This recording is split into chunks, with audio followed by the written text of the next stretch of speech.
So I sent her, huh? Oh, okay. I'd like to welcome each and every one of you to tonight's meeting. This is the 14th meeting of the Board of Directors for 2024, and you're all of our guests, and we appreciate your interest in our deliberations. We'll begin with an invocation by Reverend Leslie Roper of the First Presbyterian Church of Hot Springs, and I'll lead the pledge. All rise.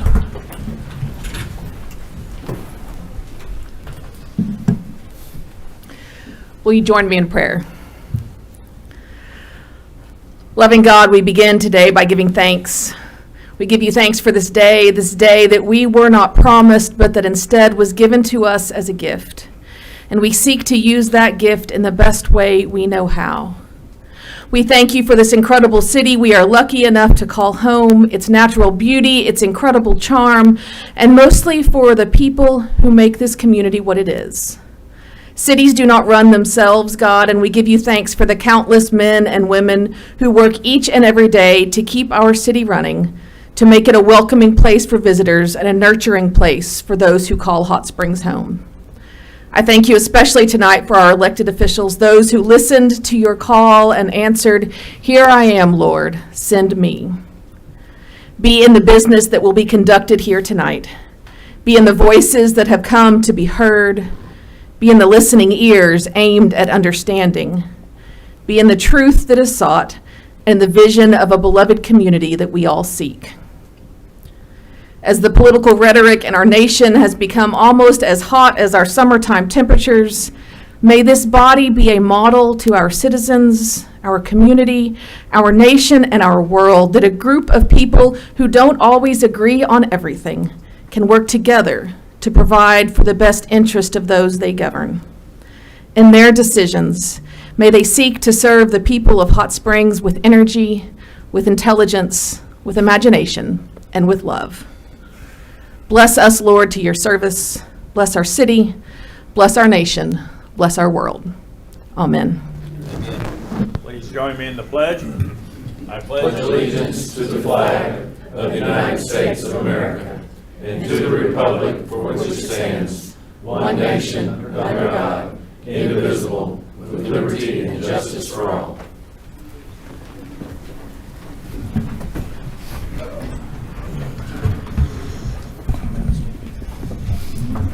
Now call the meeting to order. Please call the roll. Director Aaron Holliday. Here. Director Phyllis Beard. Present. Director Marcia Dobbs-Smith. Here. Director Dudley Webb. Here. Director Karen Garcia. Here. Director Steve Trusty. Here. Mayor Pat McCabe. Here. At this time, we'll consider approval of the minutes of two meetings, the regularly scheduled meeting held on July 16th, 2024, and the special meeting held on July 30th, 2024. Are there any additions, deletions, or corrections to those minutes as presented? Mayor, I make a motion to approve the minutes. Director Webb made a motion to approve the minutes as presented, seconded by Director Garcia. All in favor signify by saying aye. Aye. Opposed, same sign. Minutes are approved. Recognition of guests. We got a really big list here today. And we'll begin with Director Garcia has a guest, but it's Proclamation Love Your Library Month, and it's going to be presented to Director of the Garland County Library, Adam Webb. Adam, please come forward. And Point of order, Mayor. What about the agenda? Are we coming back to that? Did I miss that? Okay. Let's get Adam up, and then I'll double back. I'm sorry. Thank you. Welcome. It's my pleasure to read the Love Your Library Month proclamation.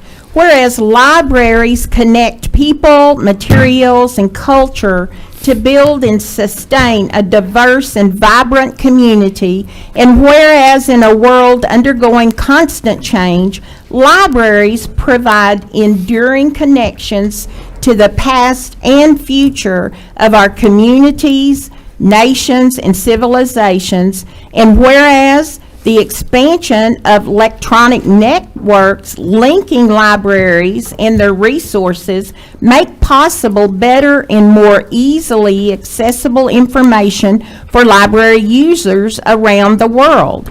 And whereas libraries provide entry to important research about health, economics, housing, the environment, and countless other areas to support better living conditions and to help people lead longer and more productive and fulfilling lives. And whereas the Garland County Library offers story times, teen programming, summer reading programs to encourage children to begin and continue habits of reading that will benefit their personal and professional lives, and many, many more programs. Whereas the Garland County Library supports competitive workforce with basic literacy programs, computers, small business startup, job searching, and other resources to support businesses and economic development. And whereas the Garland County Library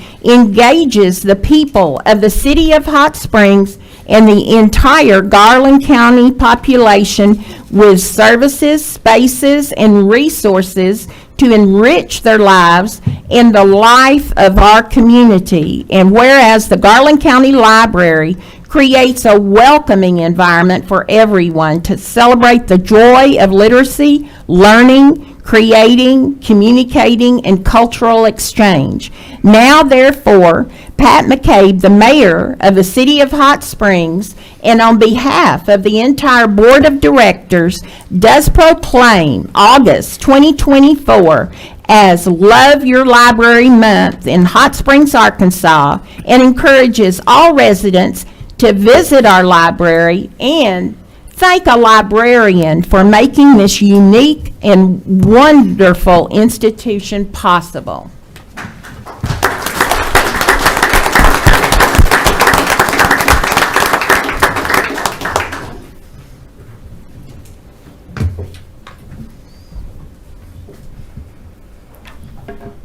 Feel free to say a few words. Yes, thank you. Thank you, Director Garcia. Thank you, Mayor McCabe.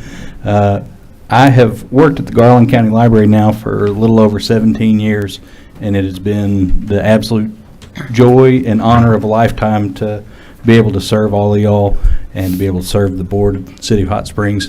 While I wasn't born into the vapors myself, I grew up in Little Rock. I've lived here for a little over 20 years, and it's been incredible to watch our small town transform over that time into a vibrant city.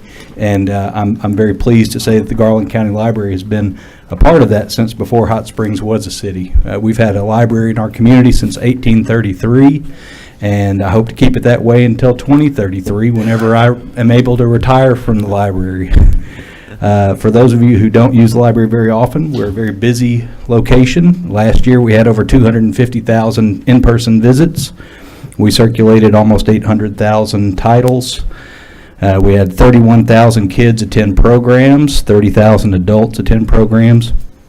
Through our home delivery service, which we implemented during the pandemic at no additional cost to the taxpayer, we saved library patrons over 81,000 miles driving to the library by delivering their library stuff to them. We implemented a bookmobile last year, once again, at no added cost to the taxpayers, and remote lockers for people to pick up their library materials countywide. So we've done a lot without asking for more money. There is a ballot initiative out there in the public right now looking to cut our funding. I'm hoping that y'all will see the value that we provide to the citizens of Hot Springs and citizens of Garland County and continue to fund the library at the level that we've been funded at for almost 30 years. So thank you for the proclamation. It's very lovely, and I appreciate it greatly. And thank you. I've got to run back to the library because we've got a civic listening session with the Winthrop Rockefeller Institute there tonight, and I'm supposed to keep an eye on the place. So thank you all. Thank you very much. God bless. Appreciate Thanks.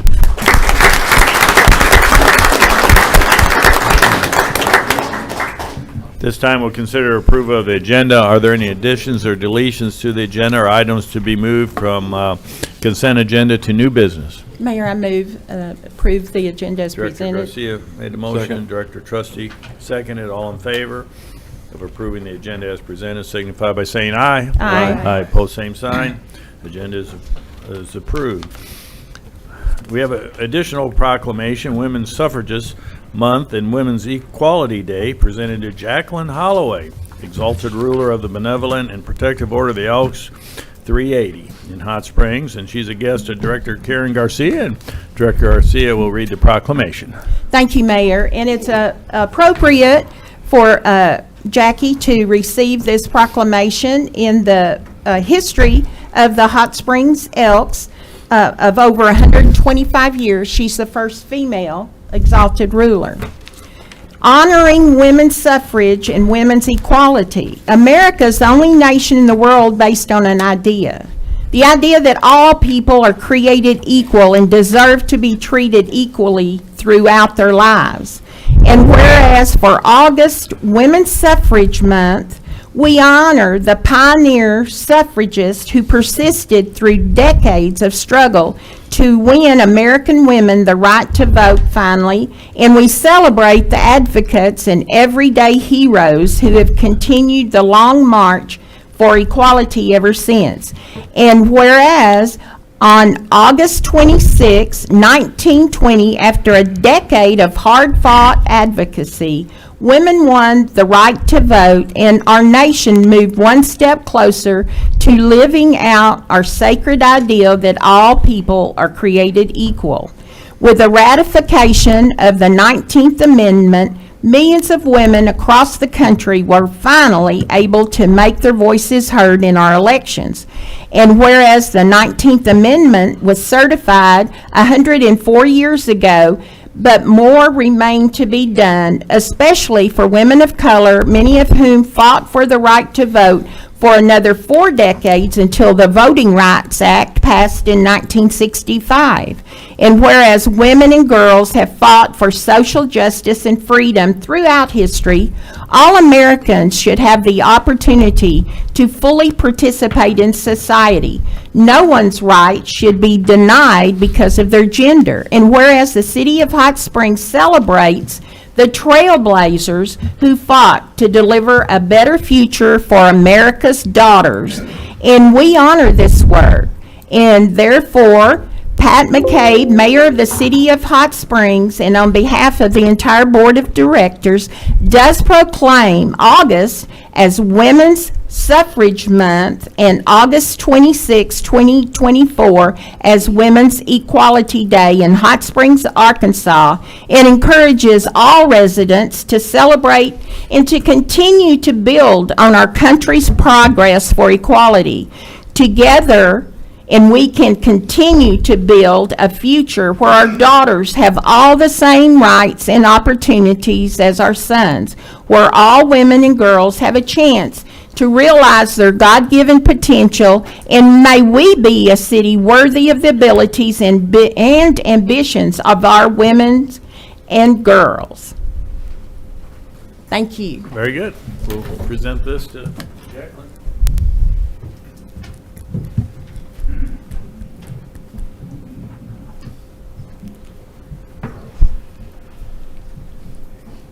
Please feel free to say a few words. Thank you. Thank you. Thank you.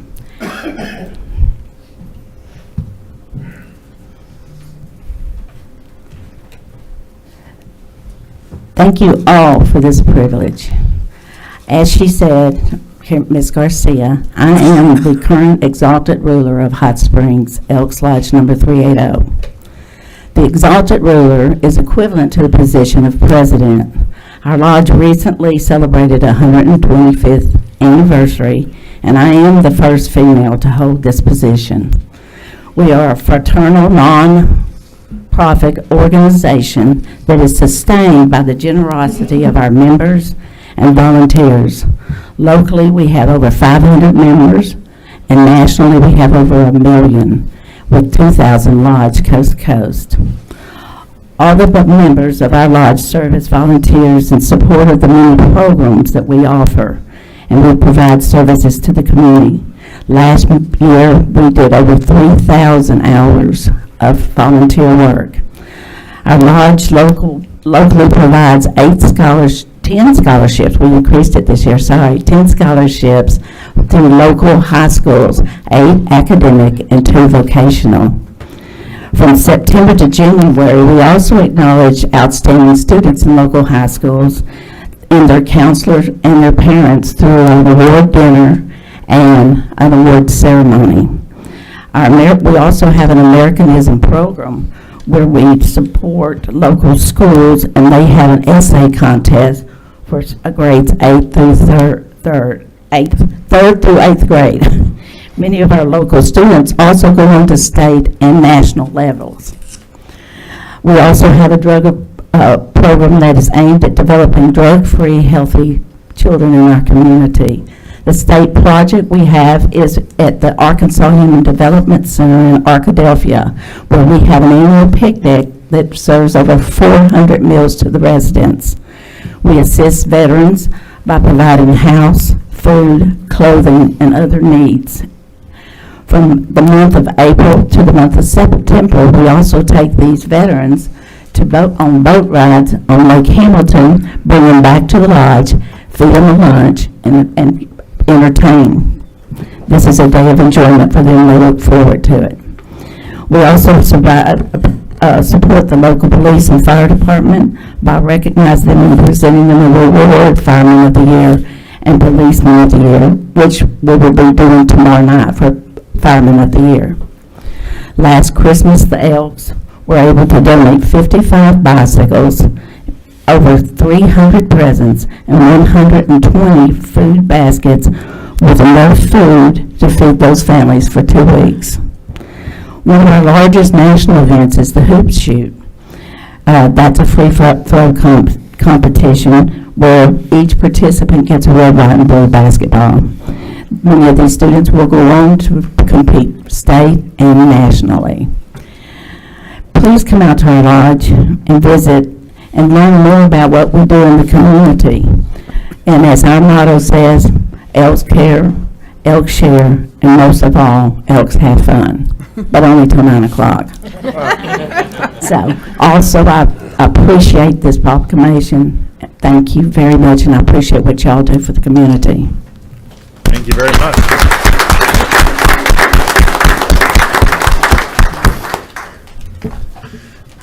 Director Garcia has an additional guest. This is the Director Garcia show. Chris Goodman, new arena football team, Wise Guys. Right, we have a Hot Springs football team now, and a guest of Director Garcia. Welcome. Tell us a little bit about the arena football and how we got that in Hot Springs. Absolutely. Thank you, Director Garcia. Thank you, Mayor, and the rest of the directors for having me here tonight. Absolutely excited to be in Hot Springs in the state of Arkansas, where I was born and raised. Bringing a professional football team here, especially to Hot Springs, where there's already a rich history. It's truly exciting. And on this level, the Arena League, this league is new. We're actually the 6th expansion team. We'll start play June 1st of next year. Director Dudley, I see you're quite big. If you'd like to try out, let me know. We could use you, Mayor, if you want to try out. I'll let Director Webb do it. But no, we're beyond excited to represent Hot Springs in the state of Arkansas. Before this, I served in the Army, so I got a lot of fundamentals that I'll bring to this organization that I think will make it one of the best in the nation. Before this, I was also with the Arkansas Punishers at the developmental level of football. While with them, we were a nationally known name. We sent a lot of guys back to college. And we did a lot of good things in the community up in Little Rock, and I would like to do that down here in Hot Springs, work with the people of Hot Springs and be an asset around here, not just a football team, but a family to the community. I preach an open door policy, so if anybody ever has any questions about the organization, myself, please feel free to ask. But yeah, thank you. Go Wise Guys, and we're happy to be here. Any questions of Chris? So you're going to play how many games, home games? It'll be a 8-game season, 4 home, 4 away, right down the street at Banco ZK Arena. I heard we've already sold a lot of season tickets, so the people around here are really excited and hope to see everybody out there. And Good Samaritan Ministries is helping you set sir. up and tear down the, I guess, the walls or the Yeah, absolutely. field. Yeah, we got to widen it out a little bit in there to fit the football field, but it should look pretty nice when it's all done. Very nice. Well, we'll be very interested. Director Webb. Thank you, Mayor. Do you have any tournament or championship series for the season with the six teams that are involved now? And if Yes. so, where does it plan to take place in 25? So all of the the higher seeds will host for playoffs. Our championship game is actually this weekend for this year, up in Duluth, Minnesota. So all the higher seeds will host for the playoffs, and then the championship game, as of right now, will be at the highest seed remaining. It'll be at their home field. So hopefully next season, 2025, we can have a championship game right down the street here. I hope so. And last point, you had mentioned something about open tryouts, and you were inviting me. I will get back to you on that. Before I give you an answer, do you have any workman's comp? We'll look into it. Hey, thank you for being here and for Absolutely. what you're bringing to Hot Springs. Thank you. Absolutely. Yes, sir. Go Wise guys. Well, the most noted or player that may have ever come out of arena football is Kurt Warner, Yep. quarterback that led I guess it was the Rams. Was it the Yes, sir. L.A. Rams at the time, I think? They were in St. Louis still. They were still in St. Louis, Yep. Rams, and he took them to the Super Bowl and won that. Absolutely. So hopefully we can bring a couple So, players through here. Yeah, please. All righty. Thank you. Thank you. Thank you.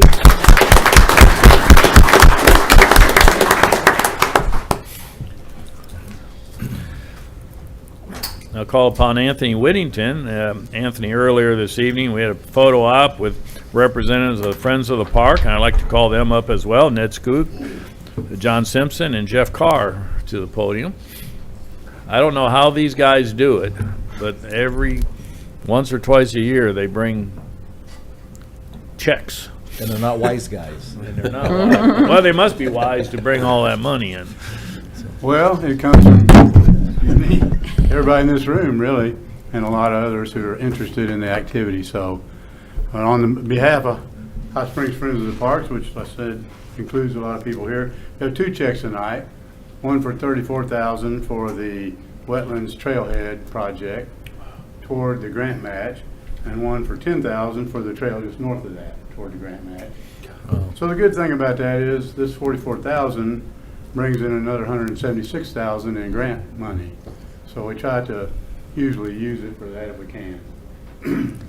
Well, thank you so very much.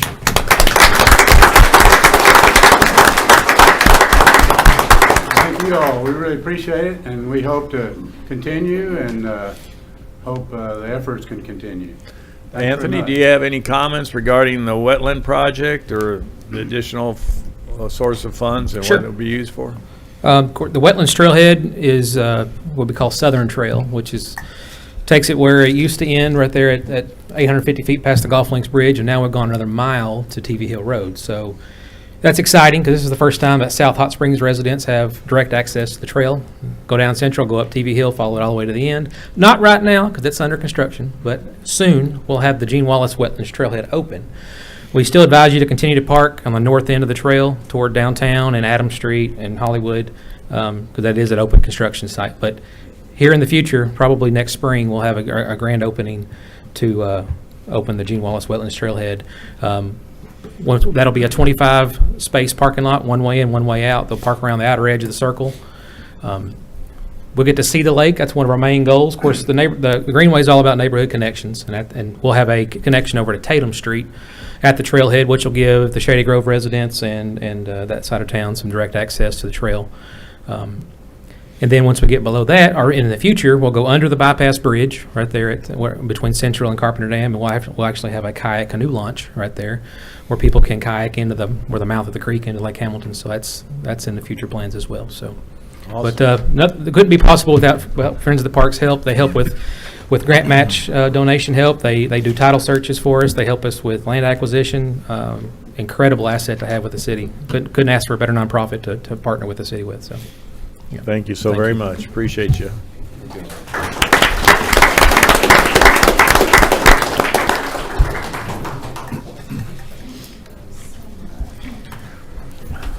At this time, we'll hear from Mr. Gary Troutman, President and CEO of the Greater Hot Springs Chamber of Commerce and Hot Springs Metro Partnership, or will deliver our economic development report.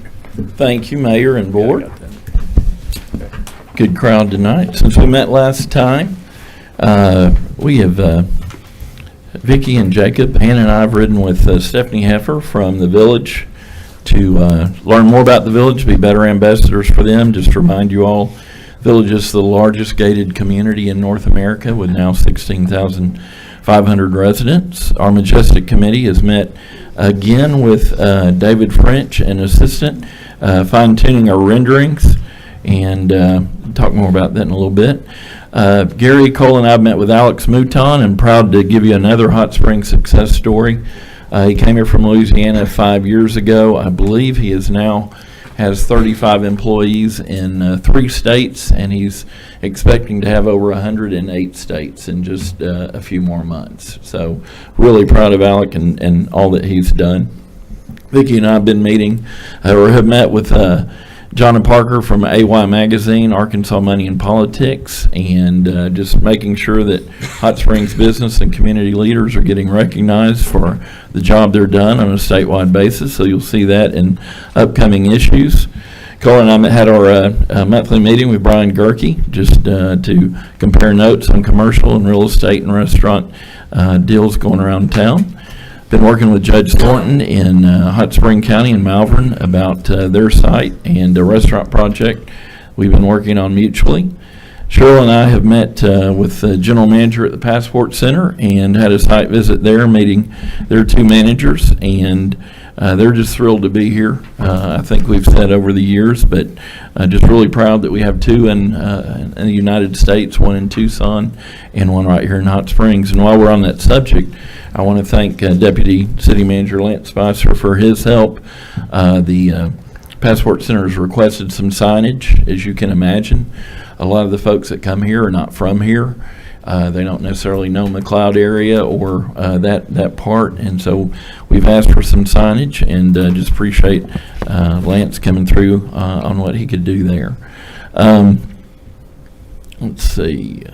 Cole has attended the AEDC Site Readiness Lunch and Learn in Hope, so we can be better positioned for future projects. I've been working with Corey Easterday and a group out of Glenwood for Pike County for ACT Work Ready Community. Obviously, Glenwood, Murfreesboro, Amity is very much a part of our workforce here in Hot Springs, and we want to have those folks as job ready as possible. Gary and Hannah have been working on a series of videos: Sigma Supply, Oaklawn, Cobalt, CHI St. Vincent's, Alliance Rubber, Vulcan Tanners, and going to work with the city and county. We're retooling our workforce presentation for the schools. As y'all know, we hit 3,000 kids this past year. We hope to hit about 300. So we've got to retool our whole presentation, and we're involving our local companies and the actual GMs or HR people there so the students can actually put a face with the name. I mentioned to you before, we welcomed our new Mountain Pine Superintendent, Tish Knowles, to Hot Springs. She's going to do a fantastic job. We're thrilled to have her here, and workforce is key to her. We had our MSA group meeting with our friends from Arkadelphia, Malvern, and Hot Springs Village this past month. Hosted that. Vicki and I attended the National Chamber Conference in Dallas just a couple weeks ago with approximately 1,500 attendees there. Cole and I participated in a workforce development committee Zoom, 10-county area. We had a prospect in from out of state to tour the Army-Navy Hospital. Quite a bit of interest there, and I think we actually have another prospect, so I'm hoping to have a good more information for you on that next month. But we the pleasant surprise is, frankly, we hadn't been in the building or beyond the first floor in over 2 years. And if you've been in there, it's a little, it looks like a building that hadn't had anyone in there in 5 years, which it hasn't. But pleasantly, the worst part is probably the second floor. Once you get beyond that, when we went all the way to the very top, the 12th floor, and it's not in as bad shape as you would think. It is very much salvageable at this point. So we continue to work towards that means. Although, you know, whatever comes of it, comes of it. We just got to get something there. Gary and I were pleased to make our last presentation, the 2024 presentation, to the faculty at Hot Springs High.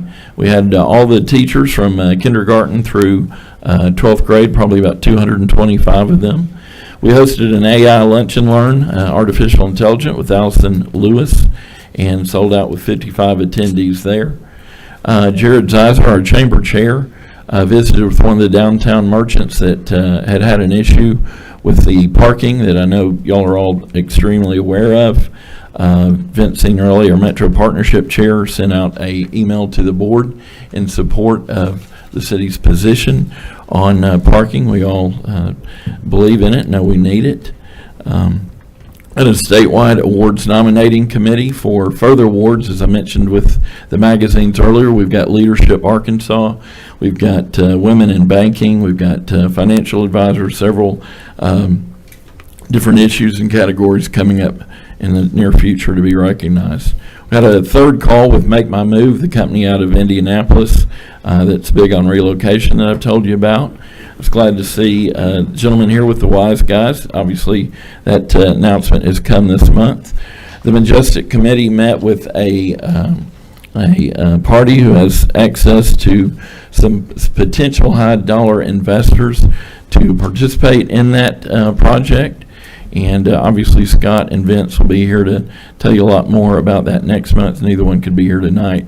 Cole participated in several Arkansas broadband Zoom calls.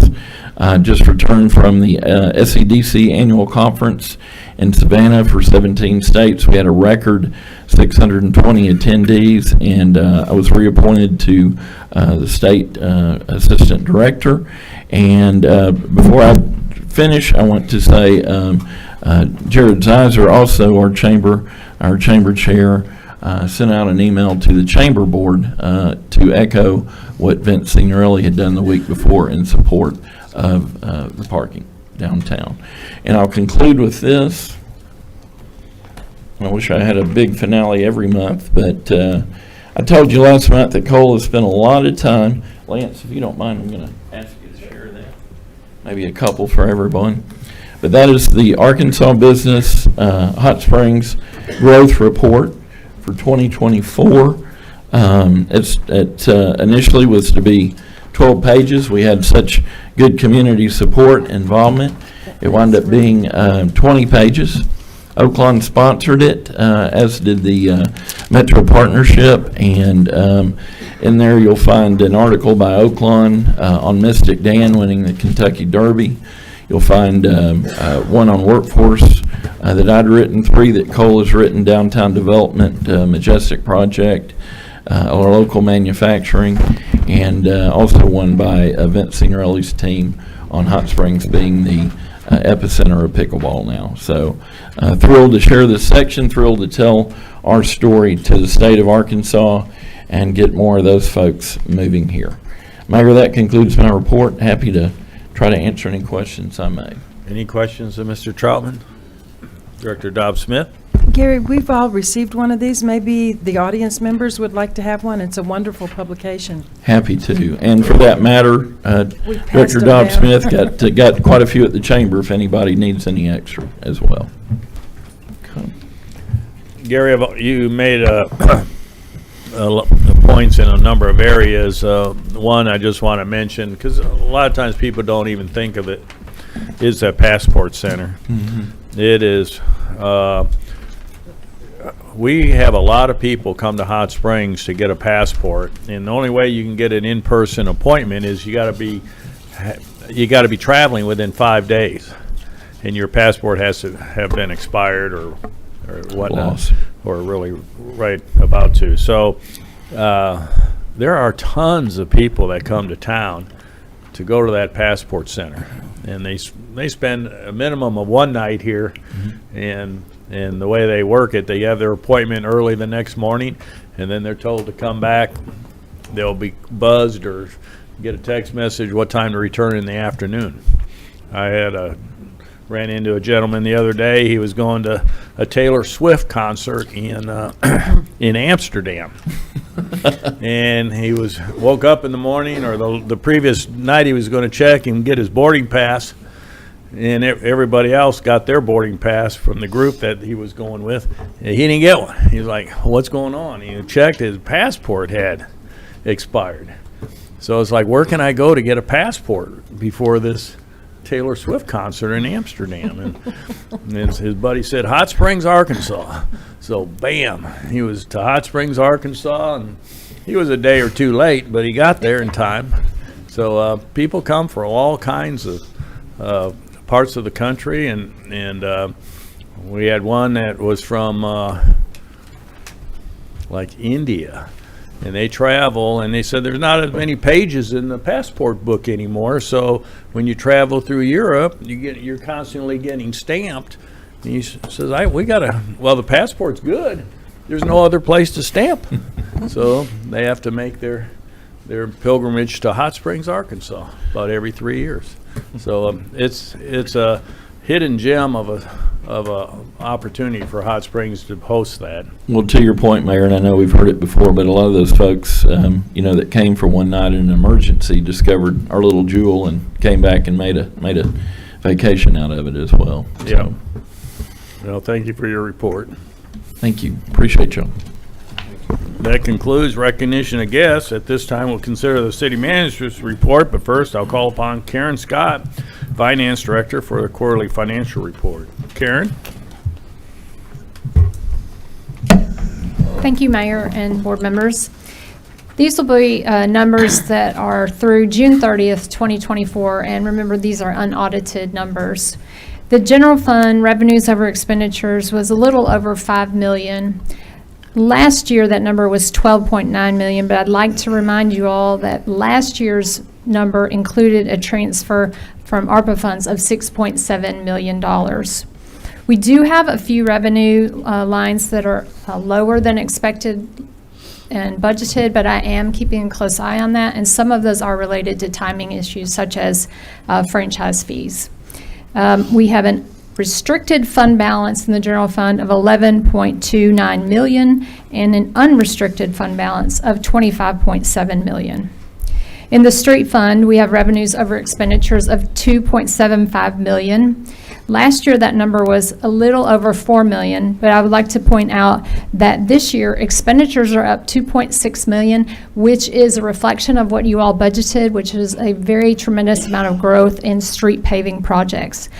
Expenditures are up $2.6 million because of that. Revenues are also up in the amount of $1.3 million, and that reflects the increase of the sales tax that we are receiving month over month.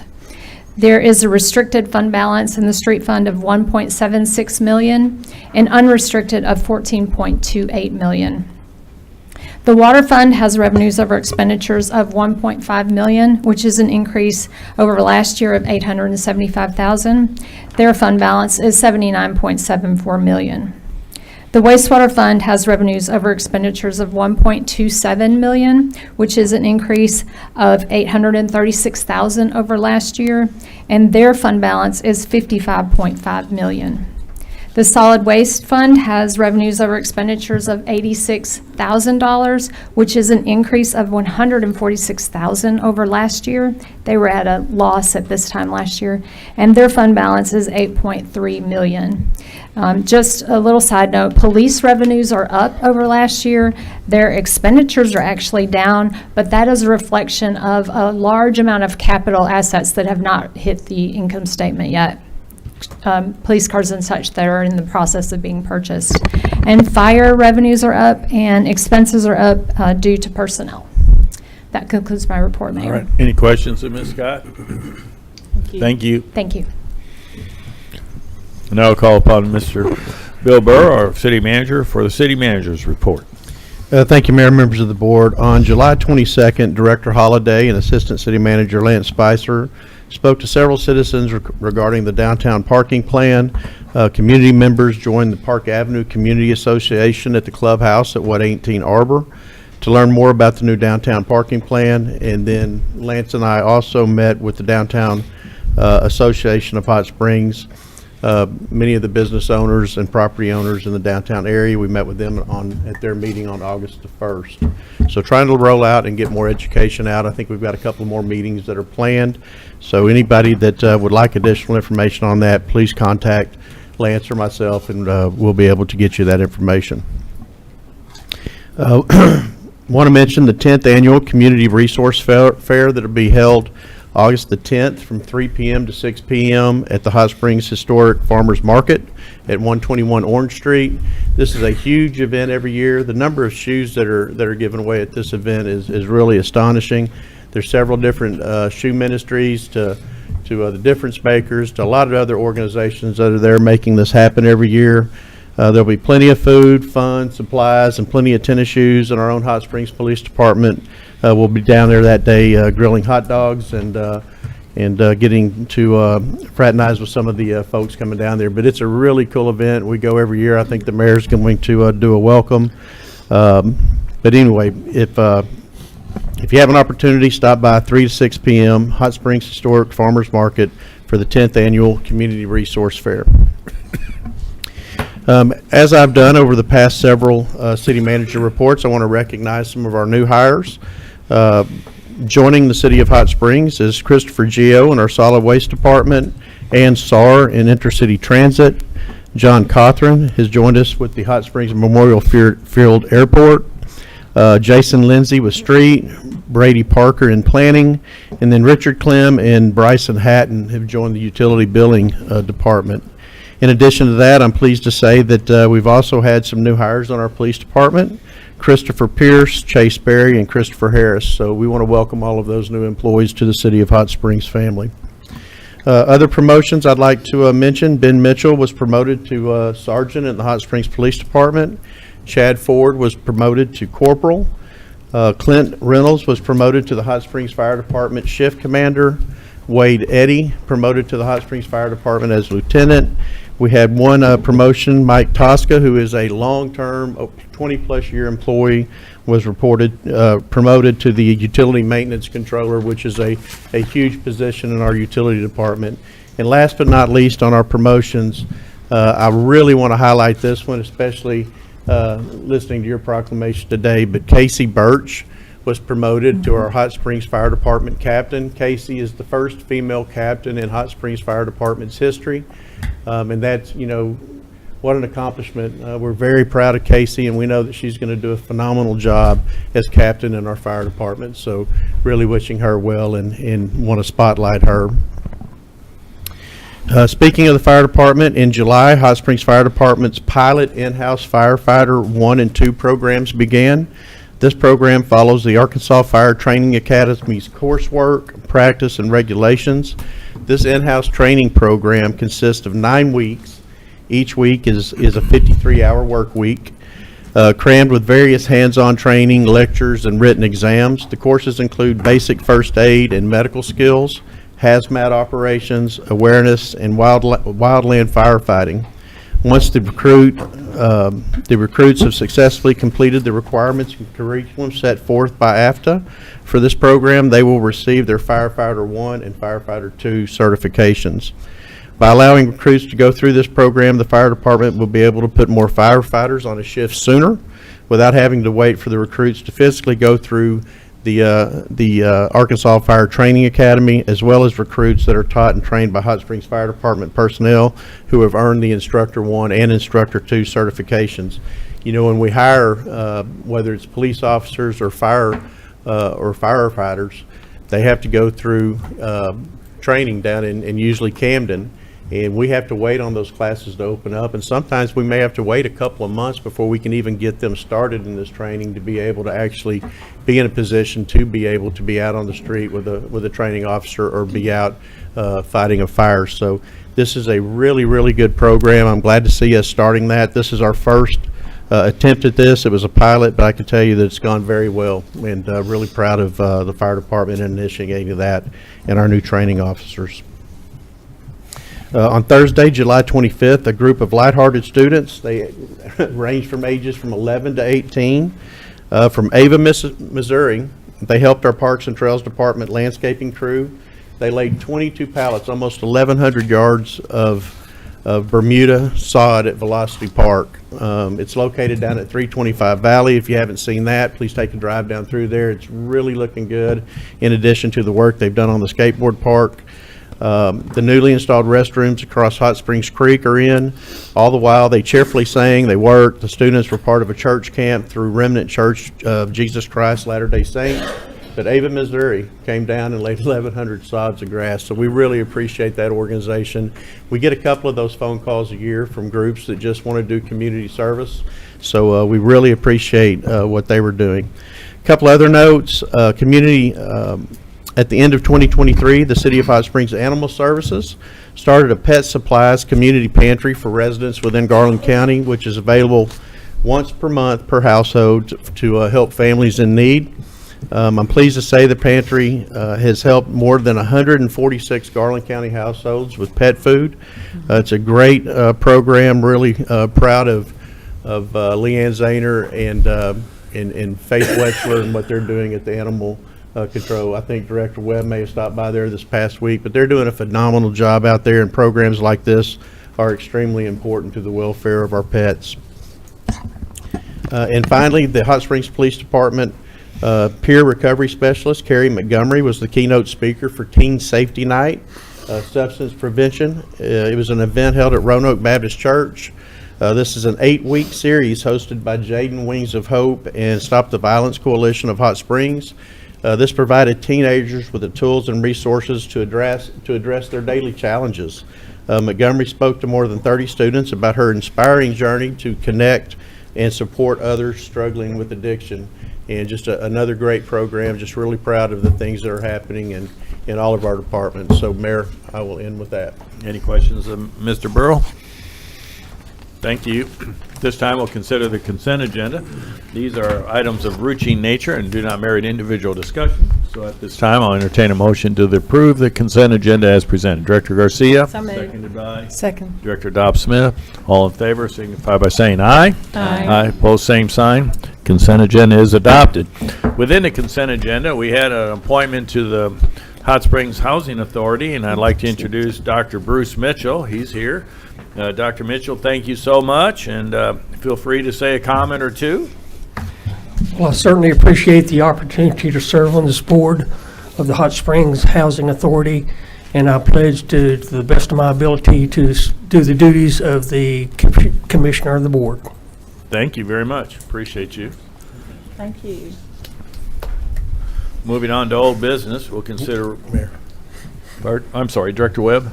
Thank you, Mayor. Mayor, can I share a upcoming event before we move into new business? Thank you. Oh, you're welcome. Yeah, we do have upcoming events. Director Webb. Thank you, Mayor.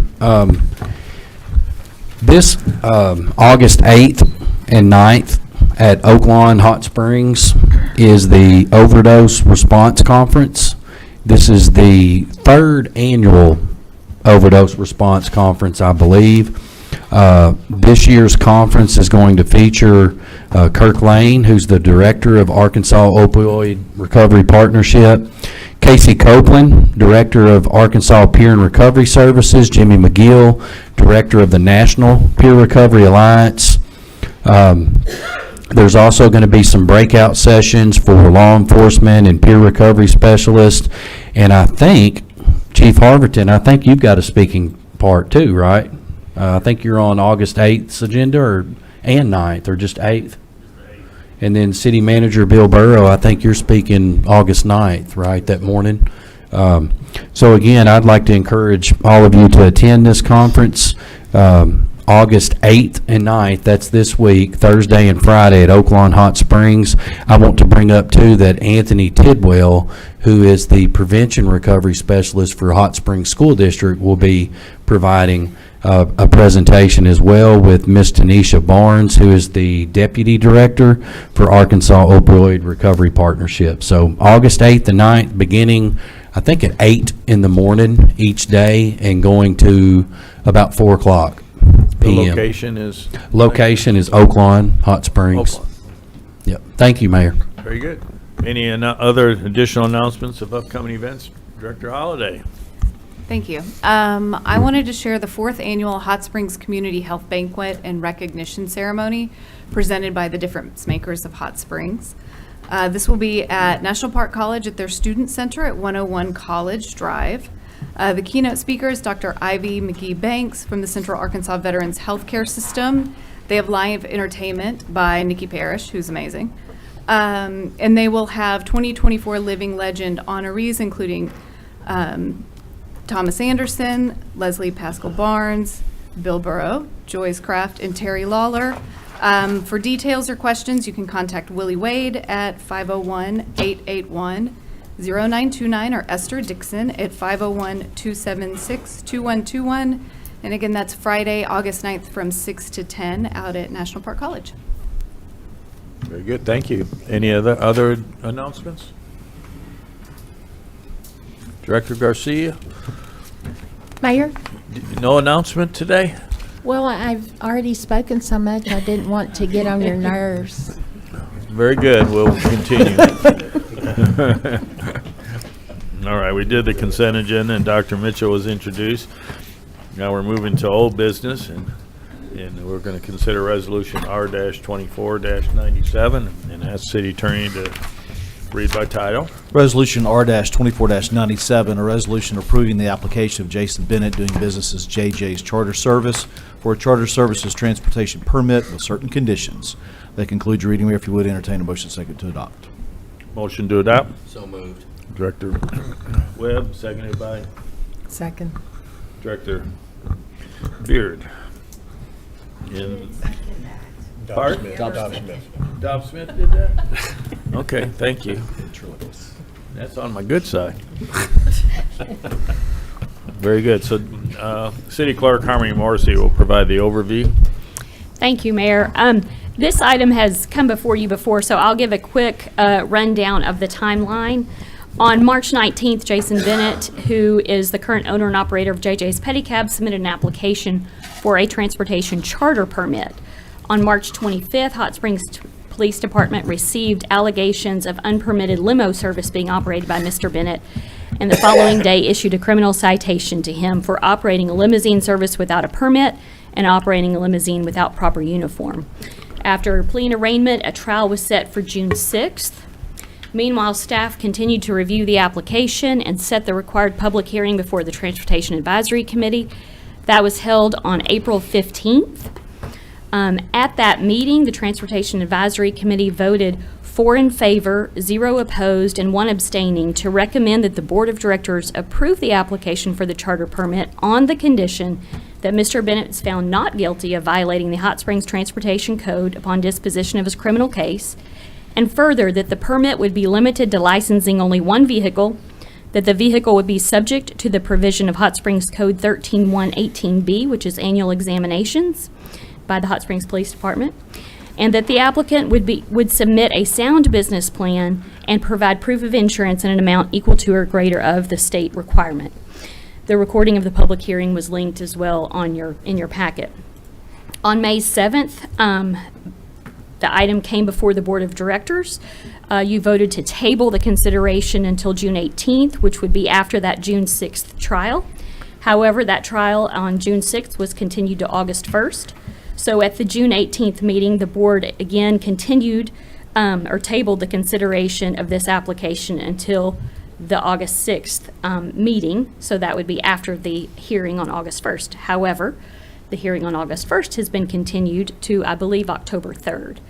So the board tonight may consider the recommendation of the Transportation Advisory Committee and review that application, considering the same standards that they considered. Just to go over those one more time, the code says that the Transportation Committee will determine whether the applicant is fit, willing, and able to properly perform services proposed and to conform to the Transportation Code and other applicable laws, ordinances, and regulations. And in making that determination, you may consider the following factors: the character, business, and financial responsibility and experience of the applicant, and the probability that if granted the permit, the applicant will operate the vehicle in accordance with the provision of the code; whether the number of vehicles operating in the city would produce or substantially increase traffic congestion; whether any increase in the number of vehicles operating in the business district would adversely affect overall economic development of the district or the character or aesthetics of this district; and any other factors directly related to the granting or denial of the application which would substantially affect public safety or convenience. So that concludes my report. Mr. Bennett was at the meeting when this item was tabled to tonight, and he has received some emails reminding him of this. I don't see him in the audience. However, we do have some of the officers as well as some of the people who submitted the videos to Hot Springs Police Department for the original allegations. Just as a follow-up, Mayor, as with most items, your options are to approve, deny, amend, or table if that's your prerogative. Director Garcia? It was, the last time the court date was moved to August 1st, so that has been moved again Yes, ma'am. to, I believe it's October 3rd. thank you. Yes, ma'am.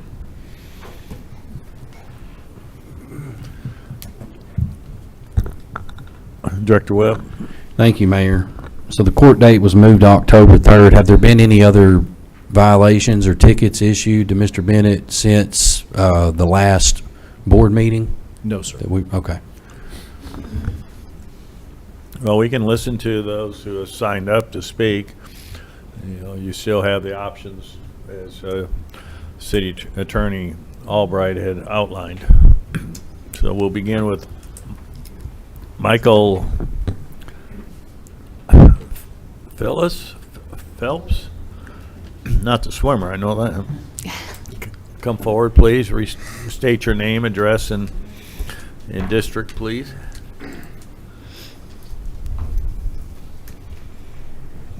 Never done this before. You're fine. All right. Welcome.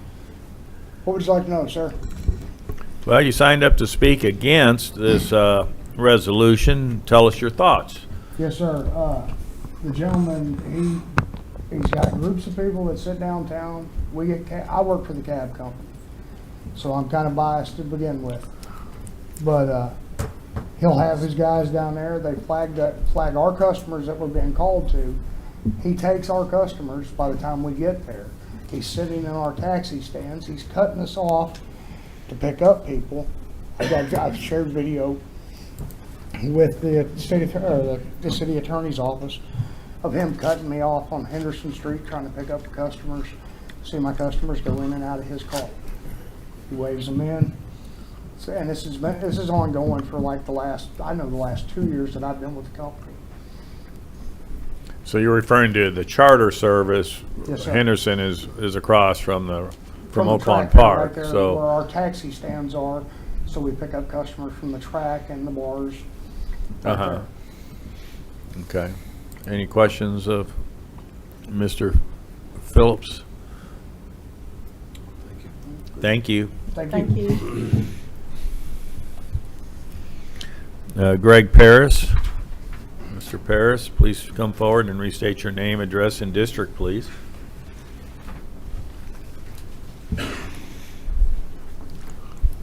Thank you. This is my first time too, so. You're all good. Basically gonna second what he said, follow up with, it's been 5 years roughly that I've known him to be doing the same thing without a permit. Have a gentleman up at the Arlington to have customers come down, have them go over to the other side of where our stand is to pick up, say, I got a limo on his way, he'll be here shortly. The same thing as far as Rocky's Corner, the Frontier, what have you. We take most of our people from the Arlington to Oaklawn. Then therefore, when we're in the middle of the busy season, he's obviously up there doing the same thing, but without the permits, what have you. So you work for a taxi service? Yes, sir. I work for Spa City. Okay. Very good. Any questions of Mr. Greg Paris, Director Trustee? Thank you, Mayor. So the applicant's been operating a limousine service for the past 5 years? Yes, sir. 4 to 5. 4 to 5 years. Interesting. That I've witnessed. Thank you. Yes, sir. Director Webb? Thank you, Mayor. Do you have any proof that he's charging those that he's giving a ride to? I don't have the proof on me. I have customers that I can reach out to that come here every year for the horse races that are willing to do whatever they need to have our back as far as to let y'all know that he has charged them. So if your witnesses, would they be stating that they just paid this guy, or would they be able to back that up with like a receipt? I don't know as far as a receipt. I can't answer that one, sir. Okay. Any additional questions for Mr. Paris? A follow-up. Were you dispatched to pick up fares from time to time? Yes. And when you arrived, he was picking up your fare? Yes, sir. That's happened several times. And if this has been going on for 4 or 5 years, why are you just now coming forward? Is it I because could not get the other company that I worked with, sorry, I didn't mean to interrupt you. I Sorry. could not get the other company, Hot Springs Taxi, to do anything about it. Okay. They are no longer here, obviously. Now I have somebody that is able to step up and have our back as cab drivers out there, doing it the legal way. Did his application for a permit affect your decision to come forward? No, sir. This is something that has been needing to be done. Any additional questions? Thank you very much. Thank Appreciate you. Thank all of you. Lee Woods, Mr. Lee Woods, please come forward to restate your name, address, and district, please. How y'all doing? Good. Welcome. All right. I just want to complain about him kind of just running illegal. I got to do everything, pay the permits and everything. It's hard enough keeping that taxi cab going when you got Uber out there and Lyft and all that stuff. So it's kind of a tight margin. And it hurts even worse when you got other people picking up my people's fares and everything. I'm going to be talking on one of our dispatchers. He was going to come up here, but he had to go to the hospital. He's got proof to where people's called at the Arlington. We dispatch a car out there, and they're jumping into the limo. I mean, he's parking in our spots and all that stuff. And I guess what aggravates me, he shows up illegally at spots, but when he should be here legally, he doesn't show up. So it's just hard for me to want to grant him. I know it ain't my deal about granting him a permit, but I'm against it since he wants to kind of run outlaw and then wants to come up here and ask for a permit and doesn't show up. It's kind of, I think, kind of just throws it in y'all's face that he doesn't show up when y'all give him all the time. Are you the owner of Spa Yes, City? sir. Okay. If it wasn't for my other businesses, really, like the cab company shares a building with one of my tow companies, so they ain't really got to pay rent. If they had to go out and pay for everything, it wouldn't be a cab company. That's how small of a margin it is on the maintenance, the insurance, and the workman's comp and all that stuff. And everybody that keeps trying to do it, I got another card in my pocket from a billiards place that's doing kind of taxi rides too. And I mean, I know they're not paying the city permits or getting their cars inspected and all that stuff. So it's just it's hard for me to keep. I got probably 25 employees. Hard to keep paying them and them making ends meet when you got somebody out there that's taking their money off the table and not having to pay the permits and all that stuff. I ain't good at speaking about stuff. No, you're doing great. It'd be better if you asked me questions. All three of you have done wonderful. So, any questions of Lee? Director Webb?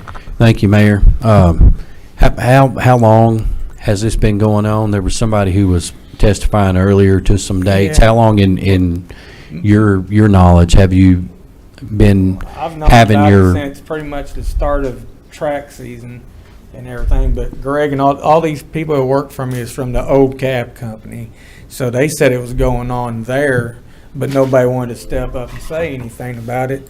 And to me, it's taking money off of their families. So And when you share with us that you've got a space that's like in front of the Arlington and in front of the racetrack, have y'all got a designated space that's supposed to be just for your cab company, or do y'all rent that out? Or well, we used to have more in front of the Arlington, and they took. I think we got like, I'd have to ask them, 2 spots left. We got one at the Arlington. One, and then there's like 4 or 5, but they took all of them left one. So, Director Webb, certain cab companies don't have reserved parking. We have parking spaces that are reserved for taxi. Okay. And so you have to be a permitted taxi to use that location. Thank you. Yeah, that's where I was going. And so you've got your permits, you're doing everything that you're supposed to do to be in compliant with the city as far as running your taxi cab business, so that gives you the authority to park in these spots, but Mr. Bennett hasn't obtained any permits to run the limousine service, and when you receive a call, or when you've been receiving some calls to pick clients up at the Arlington and even at Oaklawn, before you can get there, your testimony is that he swoops in to take your spot and also to take those who are calling you to receive taxi services. Well, for years, that them taxi spots has been there. So if he's parked there with a limo, people that come out of Arlington for years thinks that's just a regular cab to get in, so they'll just jump in it and he's on his way. And for what I was told from some people, now this is just hearsay, he's charging $10 when if I got certain rates I got to go by, and that's overcharging people on that. So he's not just doing it wrong, he's overcharging the people stuff. So. Okay. Any further questions? Thank you. All right, thank you. Now we have a gentleman by the name of Coy. Coy, please come forward and give us your full name and address and district, please. Welcome. How you doing? Coy Jackson. Yeah. All right. What do you want to know? Well, your thoughts on this issue of permitting? I've worked for the other cab company for 3 years before I came over here. I've been in the business 5 years. And that guy, he's been pulling up. I can have a dispatch me up there. And by the time I get there, he got his limo parked right in front of the Arlington steps, loading people up. Like I said, at the time, I didn't know he had no permit, proper license, but yeah. Very good. Okay. Any questions of Coy? I have one. Director Dobbs-Smith? Not necessarily just to you, Coy, but. Yes, ma'am. Are you calling the police when you see this? Because there's a reason why we have licenses, because you're required to have insurance, you're required for safety checks, you have certain rates set. And so if someone is working outside of those rules, that's a danger to our tourists. Yes, Are ma'am. you calling about this? No, I haven't called, no, ma'am. He said he didn't know if he had a permit. Okay. Any further questions of Coy? Thank you. All right, thank you, sir. Kevin? Is there a Kevin?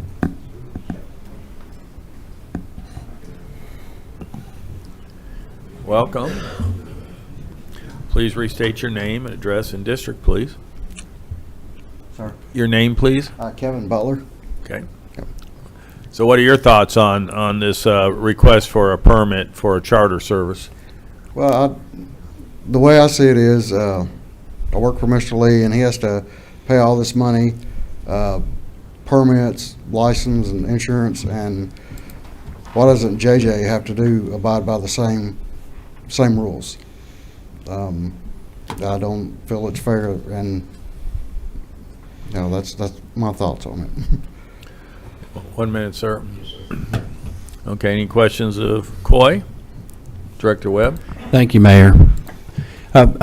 So your spot, your company spot, Mr. Lee's spot, all of y'all's spot is in front of the Arlington. Are you aware if the Arlington has record of what vehicles your cab company has, so they know to just be looking for y'all to be in that spot? Are they aware of? Not that I'm aware of. Would they be aware that Mr. Bennett doesn't have any permit by chance, or that the limousine doesn't belong to your company?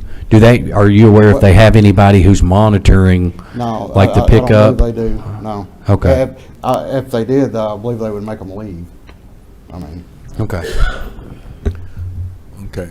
Any further questions of Coy? Thank you, Coy. I mean, Kevin. Yep, thank you. Richard? Becknell? Richard? Welcome. And restate your name, please. Yes, my name is Richard Rockwell. I'm a former employee of both Spa City Cab and Hot Springs Taxi, both as a driver and a dispatcher for them. Had a lot of help with Lee and getting Spa City Cab started up when they first started. So I know there's been a lot of questions that you all have asked, and I'll be glad to shed what I know on those from both sides of the business for you, as much as I can. First thing, with this being a question of how long JJ has been doing this has been going on since Hot Springs Taxi days under the ownership of Darian Connor. Obviously, he is no longer in business. Darian and I actually have talked about coming to the Hot Springs board previously when Uber and Lyft first started coming into town, and really starting to take away business from the cab company. And trying to do something then. Unfortunately, at that time, Darian did not feel that that was something that he wanted to do. And him being the business owner had encouraged me to come, but me being just a dispatcher and kind of low man on the totem pole, felt that that wasn't really my place to do. So this has been going on for quite a while. There did used to be a taxi stand at the Arlington that went up the side of Fountain Street. We had a total of 4 spots there. During the race season, with the time with Hot Springs Taxi, we used to have charter vans of different sizes from 10 to 15 people that would park alongside the street there. We would load up until our vans were full, bus a group on down to the racetrack, hurry up and come back and pick up another group. And that's pretty much the way it worked. The Arlington knew that we were there. People inside the Arlington knew that we were there. And there was often a line from the sidewalk all the way up to the doors of the Arlington waiting to load into cabs. Obviously, as years have gone on, that has changed quite a bit with Uber and Lyft being on the scene and people choosing that as a transportation option. However, one of the thorns in the side of us has been JJ and the pedicabs and the limo.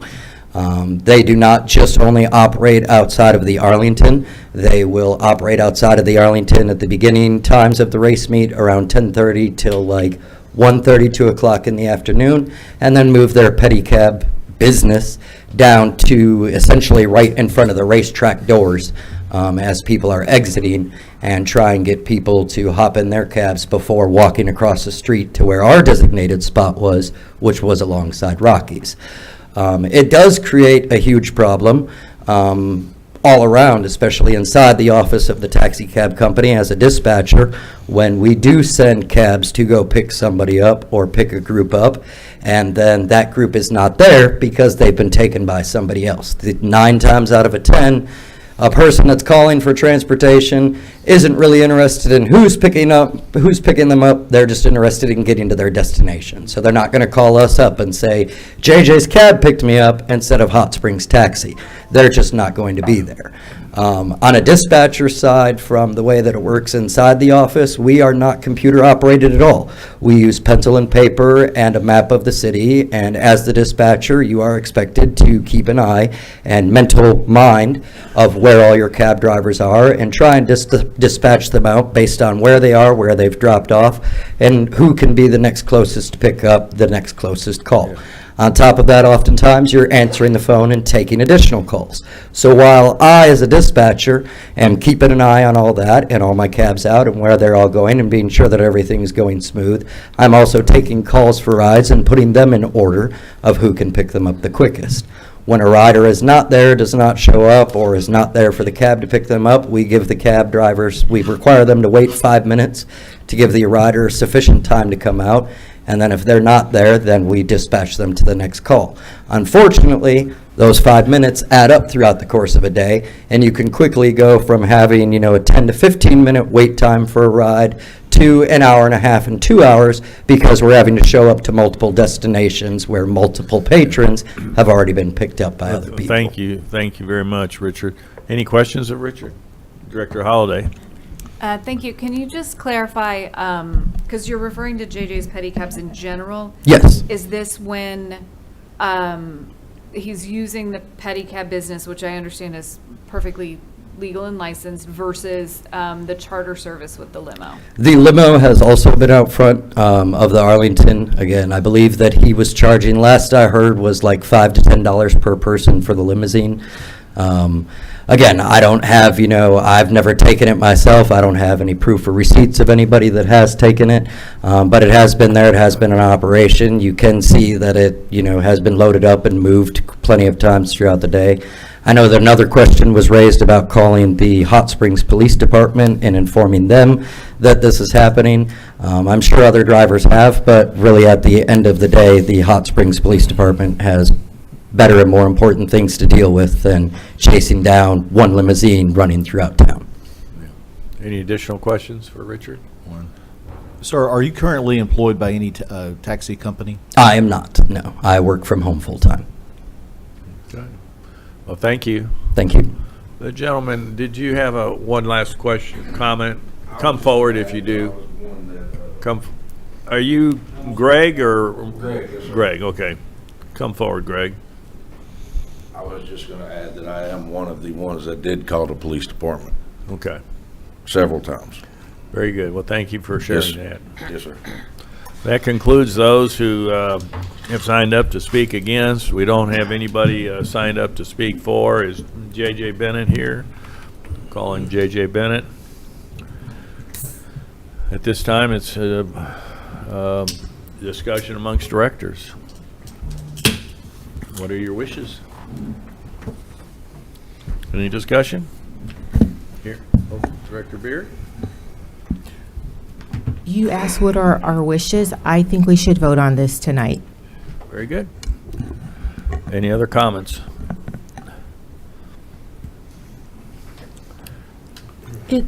Director A Garcia. question. In the application, it stated he had a misdemeanor record, but it wasn't, it said see attached, but it wasn't attached from the Garland County Sheriff's Office.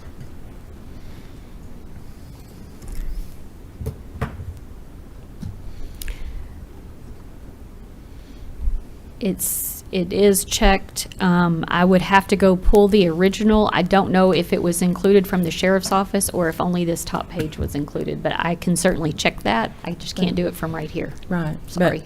But it does state there's a record, but it doesn't show how recent that was. Right. But the sheriff's office on their background check said that he does have a record.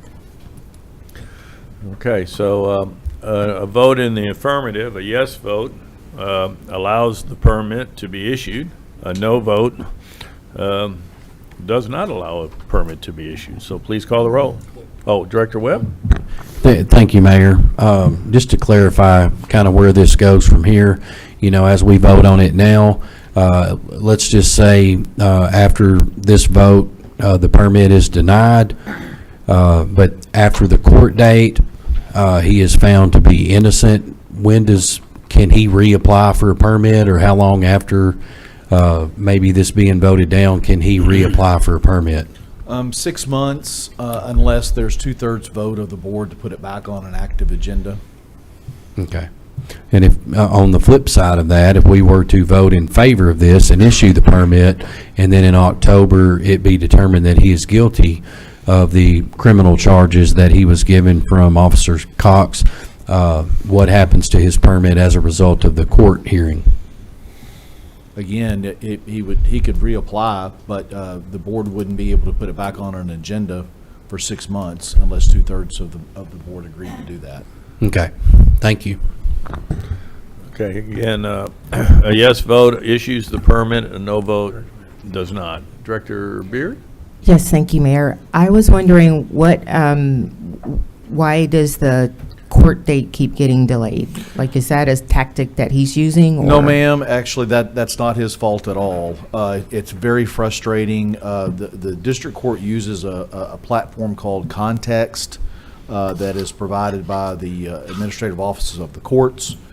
The state law provides that when a city, such as Hot Springs, passes an ordinance and the ordinance is codified like ours are in Hot Springs Code annotated, that codified version is the law. So when they're inputting in the database for violations, this is not one, quite frankly, that has come up before, so it wasn't in the system. When they started to input it in the system, Administrative Office of the Courts wanted the actual signed ordinances. Well, these ordinances go back, it's the transportation code. They go back to the 40s. And so there were literally about 27 different ordinances that we needed to send them. All the while I'm arguing with them, this is what the law says. The codified version is all that you need. The statute literally says you need look any further. And so it's interesting to be arguing with the Administrative Office of the Courts. But in any event, it's been a technical glitch in getting it in the court system in order for the charges to show up on the docket properly. It's not been Mr. Bennett's fault. It's not been a tactic of his. It's just has been delayed. But nevertheless, as everyone has discussed, he was here the last time that this was reset for tonight. He has received multiple emails from the clerk's office reminding him that tonight is the night, and I have no explanation as to why he is not here tonight. Just want to remind this, the city attorney indicated that they could, that Mr. Bennett could reapply in 6 months. Now remember, we got a 2-month gap before the court. Okay, so regardless of which way the court goes, he'd wait another 4 months. If there's another continuance or rescheduling, he may be down to 2 months extra, following the court proceedings. So 2 of the 6 are going to be spent anyways. And so he would just have to wait an additional 4 to make reapplication. As a follow-up to that, Mayor, so if the board were to deny it, a new application would have to be filed. That would, again, go through the TAC. It would go through the Transportation Advisory Committee for their recommendation. You may not get a recommendation to approve at that point. So if that were the case, the only way it would then come to you again is if Mr. Bennett were to appeal the decision of the TAC committee. All right, everybody clear? Please call the roll. Director Holliday. No. Beard. No. Dobbs Smith. No. Webb. No. Garcia. No. Trustee. No. Mayor McCabe. No. Resolution is denied or fails. We have a number of items under new business. We'll begin with Resolution R-24-140, and I'll ask City Attorney to read by title. Resolution R-24-140, a resolution approving the filing and acceptance of funding from the Arkansas Department of Agriculture through the Arkansas Natural Resource Commission grant and loan for lead and copper service line inventory and replacement program. That concludes your reading, Mayor. If you would entertain a motion second to adopt. Motion to adopt. So moved. Director Trustee, seconded by Director Webb. And Todd Pillar, our engineering project manager, will provide the staff report. Welcome. Thank you. I appreciate that. I'm filling in for Monty Ledbetter and Bobby Harris. This is not really a capital expenditure type item, but it is a very significant loans that we were going to get from the ANRC. So in June of 1988, the Arkansas Plumbing Code changed Articles 10.1.6 and Article 10.1.7 that outdated, or you can't use lead for your city service lines.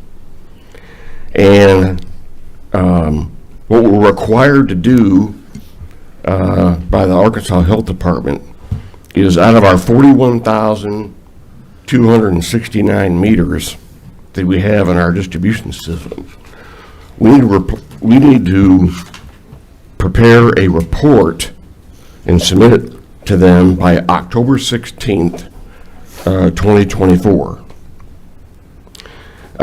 Christ Engineers applied us for these loans, and the first loan is a total forgiveness loan, $1,837,500, basically a grant. And the second loan is for $1,912,500, and this is a 0% loan that we have to pay back in 20 years. And the rate of paying back the second loan is $95,625 per year, which will come out of our water revenue and income. Very good. Any questions of Mr. Pillar? Director Garcia? Now, to clarify, this amount of money is used to just get the inventory that needs to be replaced. It's not used for replacing any pipes. Correct. And that will be determined after this report is completed. Okay, let me back up for a second. Out of the 41,269 meters, Chris Engineers has done a report and sent it to the health department. And as they call it, we have close to 15,000 unknowns. 15,000 what? They call them unknowns. Oh. Where we don't know whether it's plastic, lead, copper, or whatever, that we're going to have to go and pull the meter box up and see what it is. It's going to take some time. But this is it's going to be a huge undertaking to do this. And I'm just glad that Christian Engineers and Monty Ledbetter, they went together and got the funds. All this is approving the funds and accepting of the grants. Yeah, I understand that. I just want to make sure I understood correctly that it is only getting the lead pipes identified to have a complete report of what we will need to replace. Then after we do all this, then we'll have to get. It's an unknown. Yeah, it's unknown. We don't know how much that's going to be, but we'll have additional expense when this project's completed, when we have to begin the replacement. Correct. Thank you. It's kind of a weird situation because they're making us go from the meter box, which is out on the sidewalk, all the way to where it goes up into the house, and you got to check it.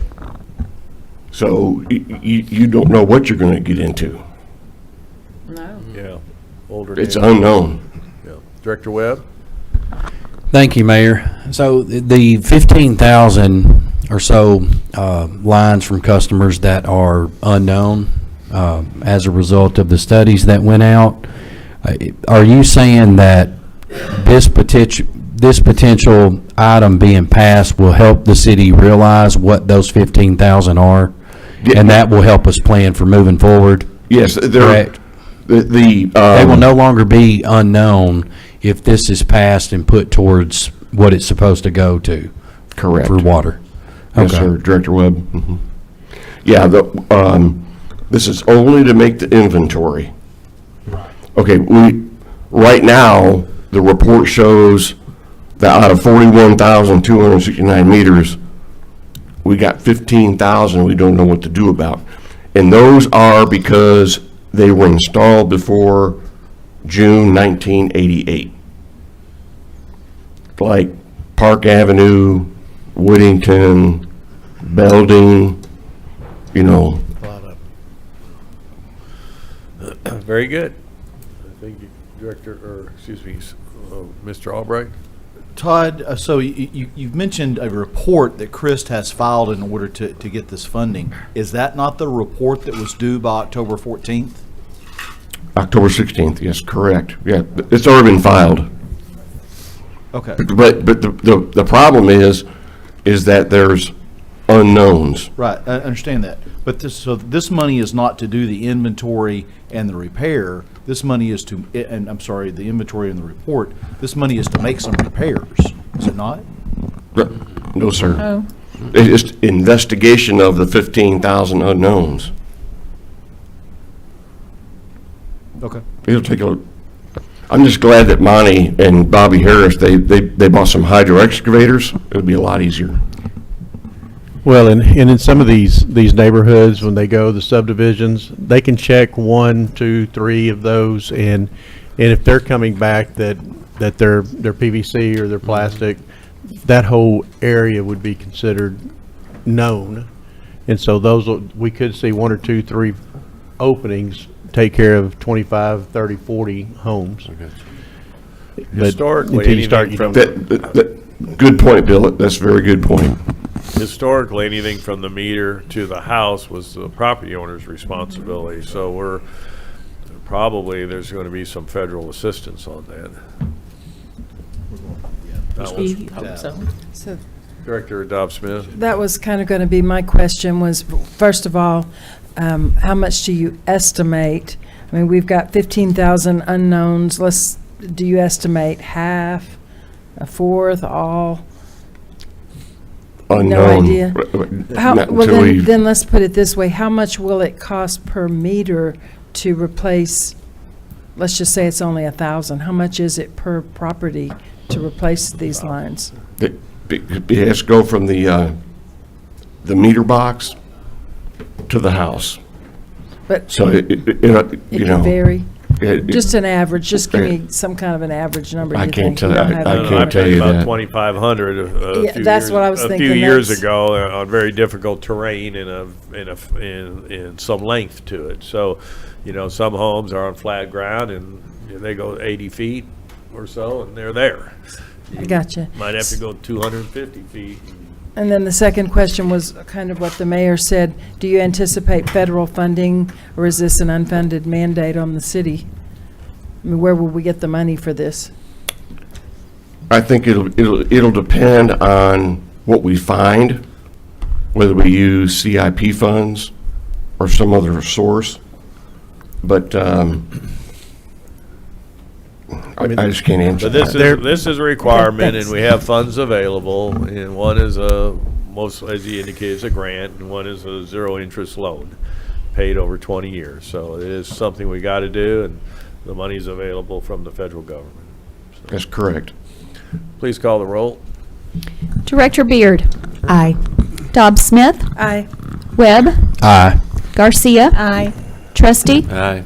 Holliday. Aye. Mayor McCabe. Aye. The resolution's adopted. Our next resolution is R-24-141, and I'll entertain a motion. I'll I'm read sorry, it. I'll have City Attorney read. Resolution R-24-141, a resolution acknowledging the review of the 2023 Annual Comprehensive Financial Audit Report. That concludes your reading, Mayor. If you would, entertain a motion second to adopt. Motion to adopt, Director moved. Garcia, seconded by Director Dobb Smith, and Karen Scott will get us started and then kick it off to Kyle Elmore. Thank you. Arkansas statutes require that the governing body reviews the audit reports and accompanying comments and recommendations relating to the report at the first regularly scheduled meeting following receipt of the audit report. If the report is received 10 days or less before the next regularly scheduled meeting, the report may be heard at the second regularly scheduled meeting. The governing body is then required to take appropriate action relating to each finding and recommendation. The minutes of the governing body must document the review and any action taken. For the year ending December 31st, 2023, the auditors have issued a clean opinion on our financial statements. There were no reportable conditions found to be a material weakness. The 2023 Annual Comprehensive Financial or Audit Report is posted on the city's website and is also linked to your report, your board action report form for your convenience. Now we will have a brief presentation from Kyle Elmore with Forvis Mazars LLP about the 2023 Annual Comprehensive Financial Report, or the ACFR, and he will review the findings and recommendations. After that, the board will be asked to formally acknowledge the report. Thank you. Welcome, Kyle. Good afternoon. Thank you all. Thank you very much, Karen. As she said, I'm just here to present kind of a summary of the 2023 audit report. You should have, I'm assuming you have the report in your package, and then also the short presentation we put together here as well. So the Annual Comprehensive Financial Report is about a 200-page document that's put together each year. It's really prepared by the city and the finance department. Our role as the auditors is reviewing the numbers and the information in there to make sure that it's materially accurate. So I'm going to hit on some of these. Here is kind of an overview of the ACFR. There's a number of different sections and different information included in there. But some of the highlights that I wanted to hit on tonight was the general fund. For one, is one thing that I know y'all pay particular attention to, and the finance department does as well. So this is looking at the balance as of the end of 2023. So the ending general fund balance was about $38.1 million. So the fund balance is the amount that's left over when you're looking at your assets and you deduct the liabilities. So that's what's left there. So it's kind of a good barometer of how the fund is doing, how the city is doing. So of that fund balance, about 24.7 million of that was unassigned. And one thing we look at with that unassigned fund balance is comparing that to your general fund expenditures to see how much expenditures you could occur with that. And that rate's about 68% at the end of the year. So that's a pretty high rate there that you see expenditures that could be covered by that unassigned balance. For the 2023, you had an increase there of about 15.6 million. A lot of that increase, or significant portion of that, was related to the ARPA funds, as Karen mentioned earlier, helped drive some of that increase. So you can see how the general fund had increased over the last 3 years with that chart. Another item I wanted to hit on is your business type activities. So included in these numbers here are water, wastewater, solid waste, airport, stormwater, and parking. So included in the report, these are all broken out separately. So one thing we want to look at is to see if these funds are profitable or breaking even. You know, if they're in the negative, you know, is there a reason for it? You just don't want to see that recurring year after year. So you can see here from this chart that the revenues have increased, and you have enough net operating revenues to be positive there when looking at those funds. Another item that's big for governmental entities is the pension plans. So this is a big liability for governments, and you know, the largest liability on the city's books as far as if you're looking at the governmental activities. So we just make sure to point this out, to make sure that management and the board are aware of these numbers. And they do fluctuate from year to year. A lot of it will depend on investments, market returns. So you can see here what the liabilities are. The main plans are with lot fee and with APFRs. So it's not just a fund or a plan by the city. You're participating in a larger plan there. So as far as the audit scope and the audit results go, you do have a clean, unmodified opinion on the financial statements. So there's a number of reports that are required to be issued along with the financial statements. So we have an opinion on the financial statements. We also look at the internal controls over financial reporting. We also look at your major federal awards programs and your compliance with certain state acts that are required to be audited. So a clean opinion across the board there. So very well done by the city, by the finance department to have a clean, unmodified opinion on each of those. And then this just kind of goes on to say the same thing. You know, part of that is looking at the internal controls over the financial reporting. There were no material weaknesses or significant deficiencies to report there. No non-compliance as far as the state compliance goes. And then your major federal programs, these may change from year to year depending on the federal funds that you receive. So the big one for 2023 was the coronavirus state and local fiscal recovery funds. There was about $7.5 million in expenditures there. And then also the airport improvement program funds, there's about $870,000 in expenditures there. No findings or deficiencies of any nature related to those major programs. So those are the ones that we really dig into as far as the federal grant awards go. And then just the last thing to hit on is we do, want to make sure that the board and management's aware of any changes that are coming up with accounting standards. There's always changes. This next year, there's a change in compensated absences that could impact how your liability is recorded as far as vacation leave and sick leave, but really shouldn't be too much of a lift on the finance department as far as reviewing that and making sure your policies are in a line and amounts are properly recorded according to that. So I know I went quick, but that really concludes the report. Like I said, the finance team, they really do a great job, and it really went smooth this year.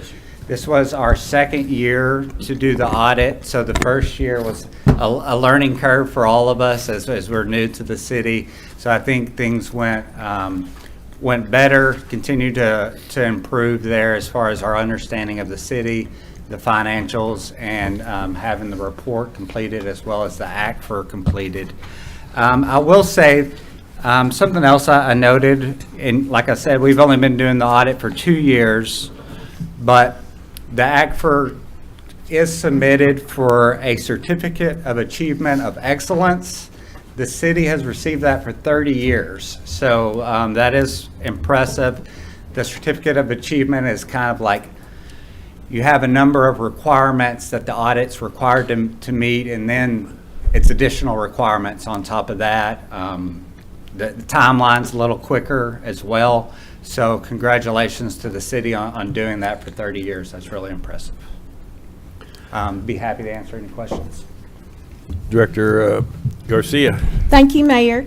Thank you, Kyle, for being here and for the excellent work and that you and your team have performed. I just wanted to bring out a point on page 6 of this presentation was your business type activities.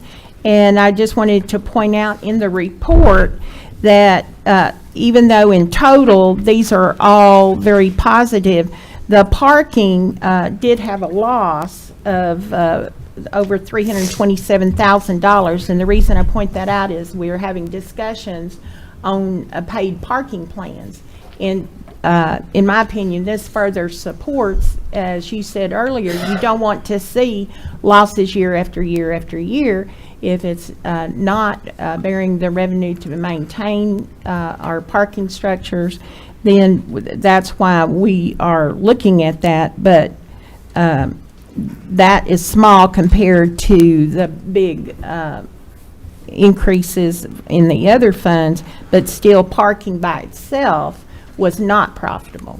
Right. I noticed that with a couple of them where parking was negative and maybe another one was negative by a smaller amount. But like I said, it's y'all are aware of it, so that's good to see. And just there may be reasons for fluctuations from year to year, but something to keep an eye on for sure. Thank you. Any additional questions of Kyle? Thank you. All right. Thank y'all. Did we have anybody signed up to speak? No, sir. Discussion amongst directors? Hearing none, please call the roll. Director Dobbs-Smith. Aye. Webb. Aye. Garcia. Aye. Trustee. Aye. Holliday. Aye. Beard. Aye. Mayor McCabe. Aye. The resolution is adopted. This time we'll consider resolution R-24-142 and ask city attorney to read by title. Ordinance O-24-23. Actually, we need to suspend the rules on this one. Is this a This is an ordinance. resolution R22? No, it's a resolution. One more. 142? Yeah, 142. The very next one is. Oh, I'm sorry, I flipped it too far, Mayor. I surely did. The screen wasn't up, Yes, so. I was a little late moving the screen. Well, it's gone the whole time, so it wasn't your fault. Resolution R-24-142, a resolution upholding the decision of Transportation Advisory Committee and issuing Mr. Timothy Richard Zaleski a permanent ban from the Hot Springs intra-city transit services. That concludes your reading, Mayor. If you would entertain a motion second to adopt. Motion to adopt. So moved. Director Webb, seconded by Director Trustee. And our city clerk, Ms. Harmony Morrissey, will provide a staff report. Thank you, Mayor.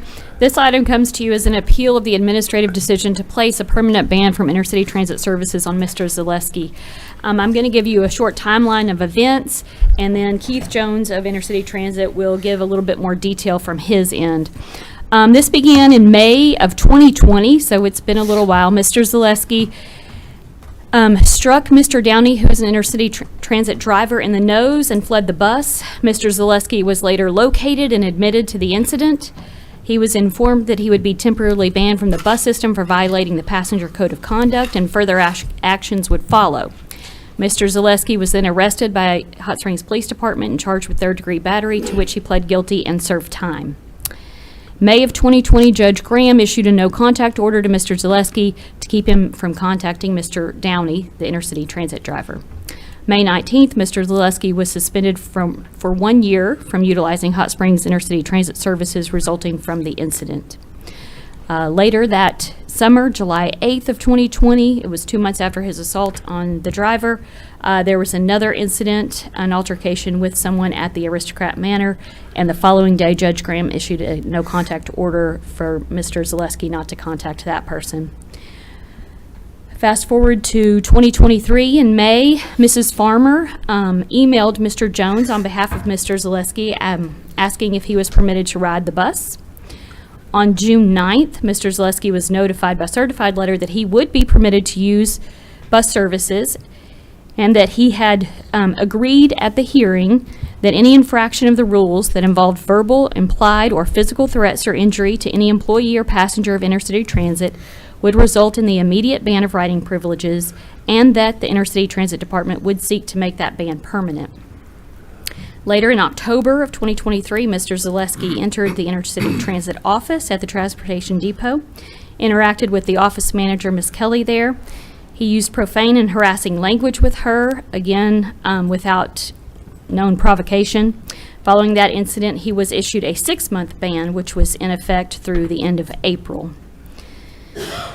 So in May, intercity transit, so after that ban, that 6-month ban was lifted, in May, they issued Mr. Zaleski a monthly bus pass. And on or about May 10th, Mr. Zaleski attempted to board a bus driven by Mr. Downey, who is the driver that he had previously assaulted. Mr. Downey did not allow him to get on the bus, and Mr. Zaleski did leave without incident. Following that,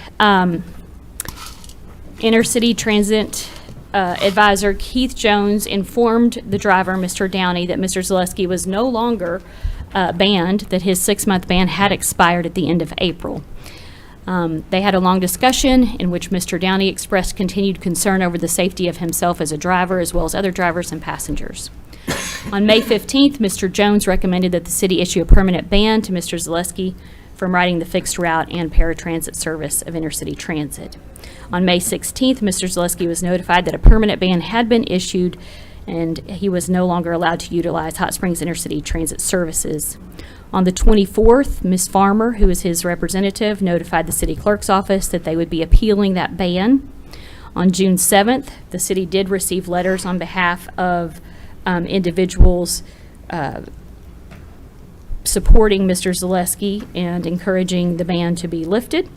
On June 9th, there was another incident between Mr. Zaleski and a resident of the high-rise where there was an altercation, and both were taken into custody. On June 10th, Judge Schweitzer issued Mr. Zaleski a no-contact order with the person that was involved in that incident the previous day. On June 20th, the Transportation Advisory Committee did hold a duly advertised public hearing. They voted 4-0 to uphold the permanent ban from intercity transit placed on Mr. Zaleski. And on July 15th, Mr. Zaleski's family, via Mrs. Farmer, notified the city clerk's office that they would be appealing the decision made by TAC. That brings us to tonight, where they are here with that. Mr. Jones with Intercity Transit can speak to a little more detail of what happened on Intercity Transit side of things. We do have the Zaleskis Mr. Jones, as well. come forward and state your name, address, please. Your position. Thank you, with the Mr. city. Mayor. Keith Jones, your resident advisor for Intercity Transit and board members. Just to put a little bit of detail or background on what the city clerk has given you.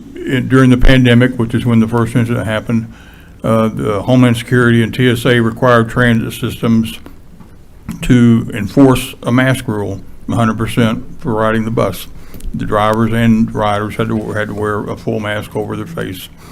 And on this particular day, Mr. Zaleski presented to the bus stop on Malvern and had his mask around his neck. And our driver correctly informed that he had to cover his face with it. And for some reason, Mr. Zaleski stepped forward and hit him in the nose without warning, without provocation, and then fled. Police later apprehended him. Then the other, we went through the process with his trial and decision, and him being incarcerated for a while and being out of the picture, gone. And when he came back and started, asking if he could ride the bus again, we went through the process. He used profanity, obscenities, and harassed our office staff. And at that point, we suspended him further. We did decide, as City Clerk mentioned, to let him ride again. But I did listen to our drivers, not just Mr. Downey, who was one who was struck, but all our drivers talked about the danger. And we looked at it as, we didn't take the recommendation to the TAC lightly to recommend banning him, but we know that that the safety of the drivers is tantamount.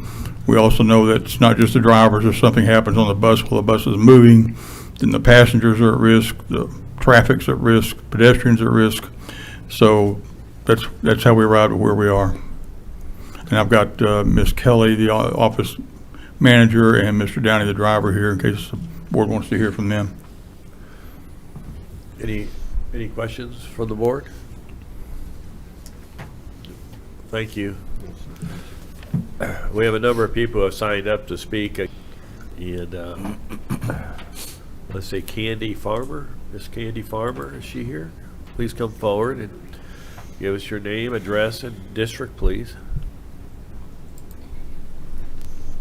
Yes, Mr. Mayor, would it be okay if Timothy went first rather than That's me? fine. That'd be okay. Thank you. Mr. Zaleski, please come forward. And restate your name, address, please. Hello, my name is Timothy Zaleski. Thank you for hearing my appeal to ride the bus again. Thank you very much. A little bit about myself. I have a lasting disabling effects and injuries from a traumatic brain injury in a car accident 26 years ago in San Diego. I was in a coma for 32 days, and I have a brain injury which makes it hard to understand and remember things. Lasting pain and injury makes it very hard to stand for a while and walk very far. First, I'd like to apologize to Mr. Downey and everyone here for my actions 4 years ago on July 8th of 2020.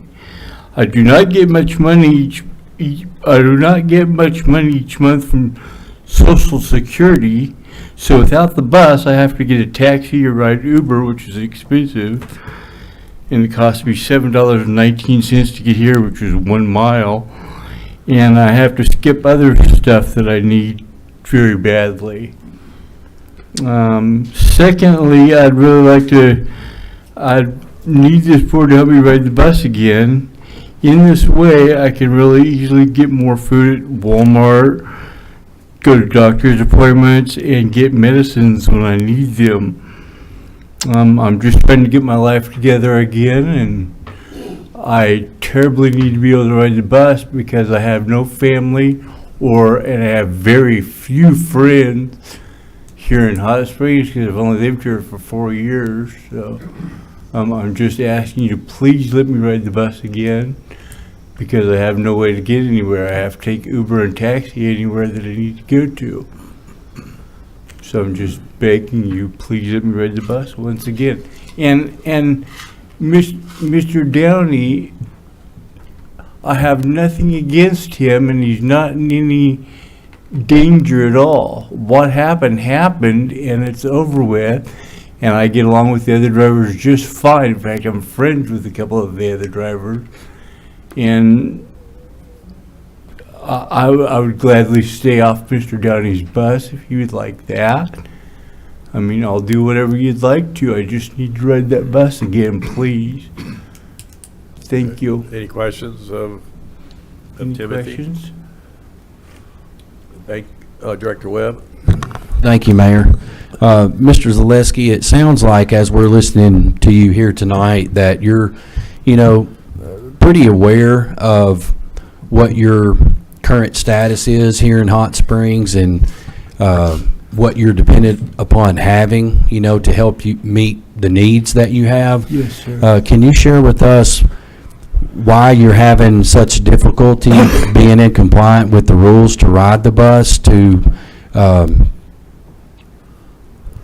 help us see why we would entertain or why I would entertain allowing you to be on the bus and not be banned? Okay, once again, 26 years ago in San Diego, I was in a terrible car accident.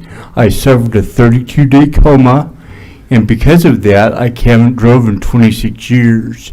4 years ago or so, I moved here with my mother, who has since passed away from Alzheimer's and dementia.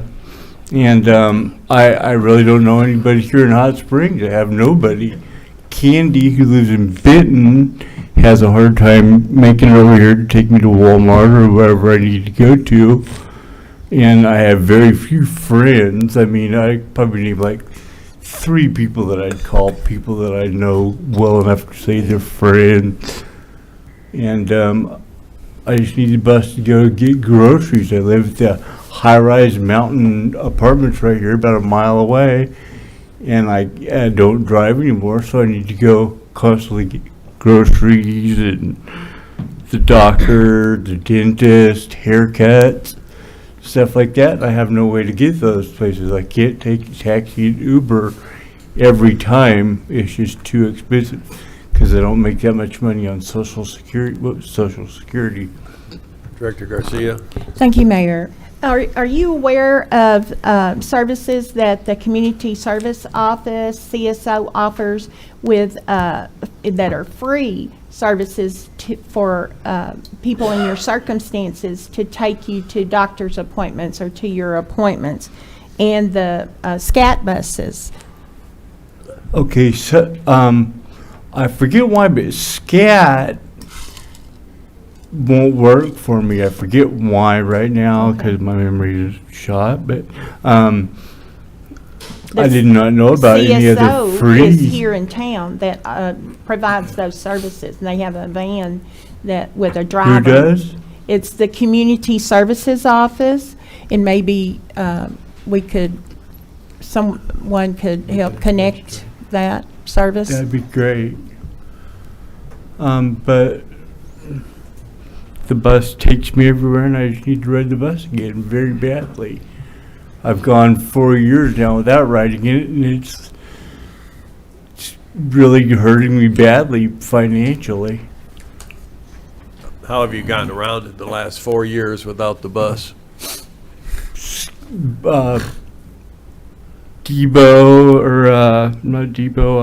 Uber and taxi and friends when I can get them to take me somewhere, but they always want gas money too.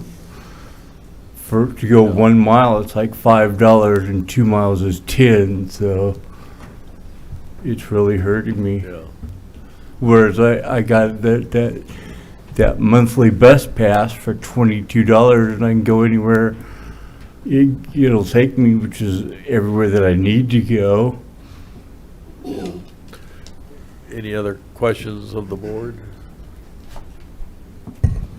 Director Beard? Yes, thank you, Mayor. My question is, what is different now than before? How does the driver know that you won't hit him again? It just, well, let me put it this way.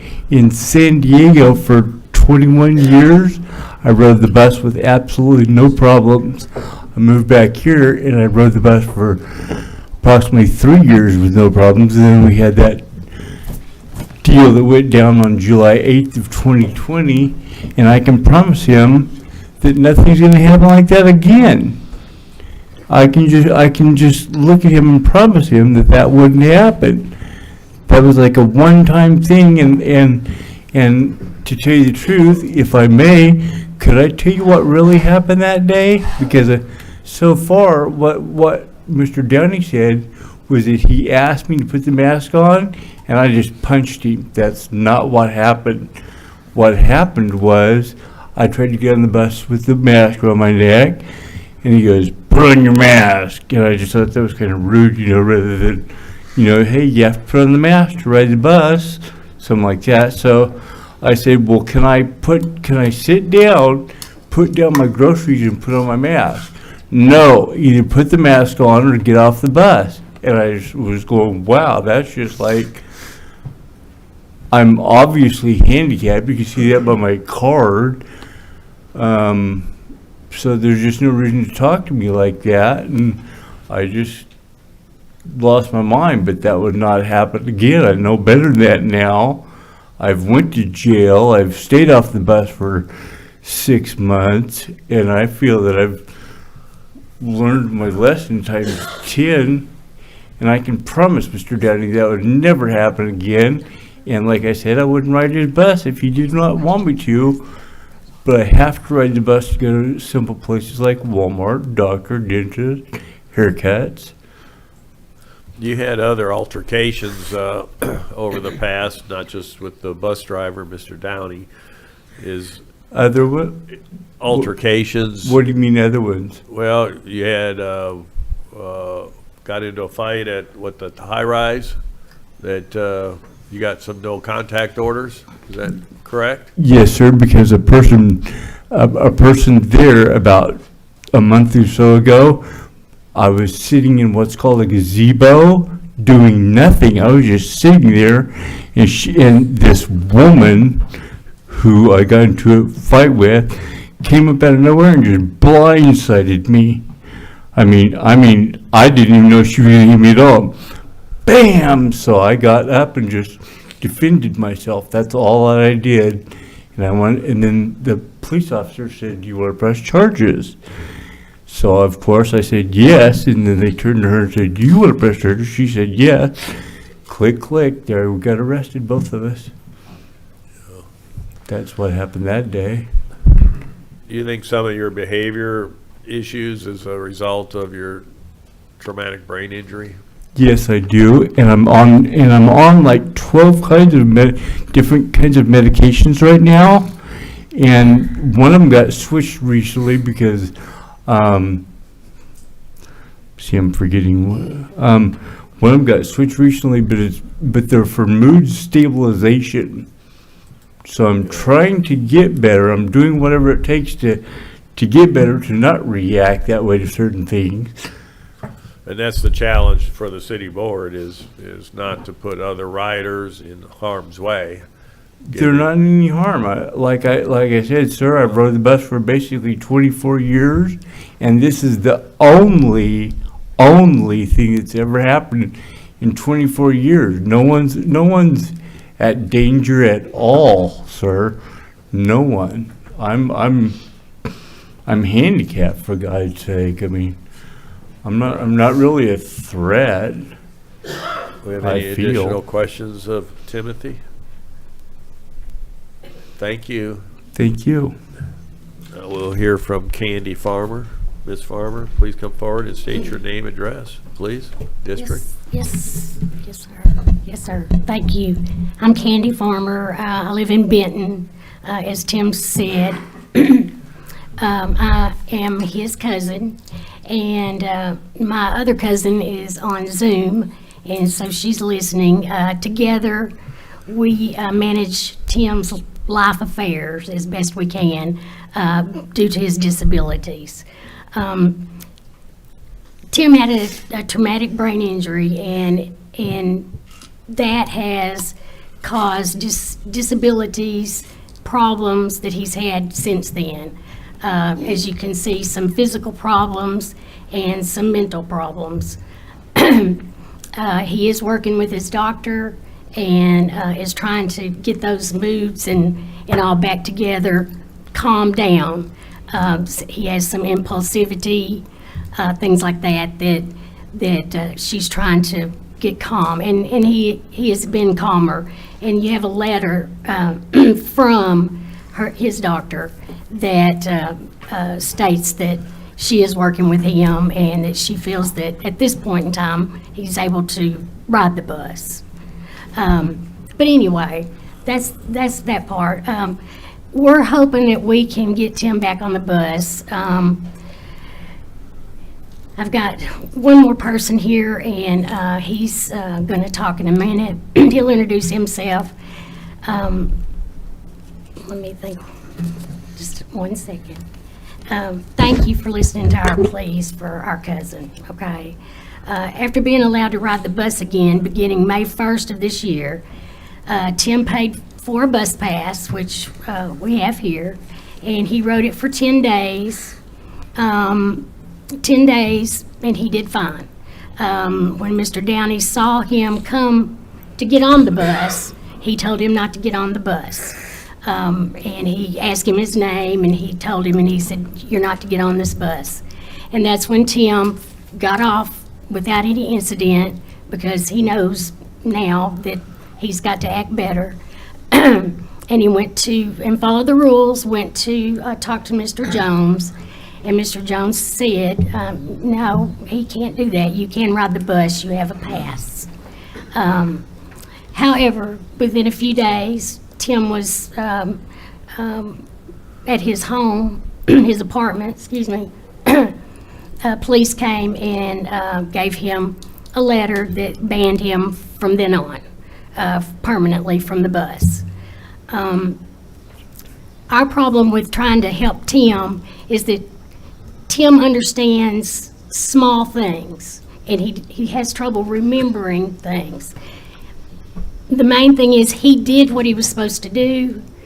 He rode the bus, he got off the bus, he didn't cuss, he didn't do anything to Mr. Downey. And then, all of a sudden, he's told he can ride the bus, and then he's banned from the bus. And so that's what we're not understanding. That went on 4 years ago, that was 4 years ago. And that's, I know that was not right for what he did, but that was 4 years ago. Let's see, after that, Tim, he followed the rules, so we're not sure why he's banned. His disability from a traumatic brain injury is listed under the Americans with Disabilities Act. That's mood, impulsivity, along with his physical problems. Accommodations are to be made for his transportation to gather food, health care, and medication to sustain his livelihood. And we're just hoping that the bus will help him with that. If Tim attempted, if accommodations are unable to be made on public transportation, like the bus, the ADA requires a parallel transportation system that's supposed to help him. He did try to apply for that, and that was not ever completed. And that was a little while ago, before all this blew up. If you could, please help Tim ride the bus again. It would help us. It would help him. That's the main thing. Okay. Candy, do you have any final comment? I talked too long, didn't I? The music played a little while ago. I'm sorry, No, I'm sorry. No, you're perfectly I had it all written down, and then I just went off a You're little good. bit. You're perfectly fine. So- Any questions, No, sir. Ms. Farmer? Director? Thank you.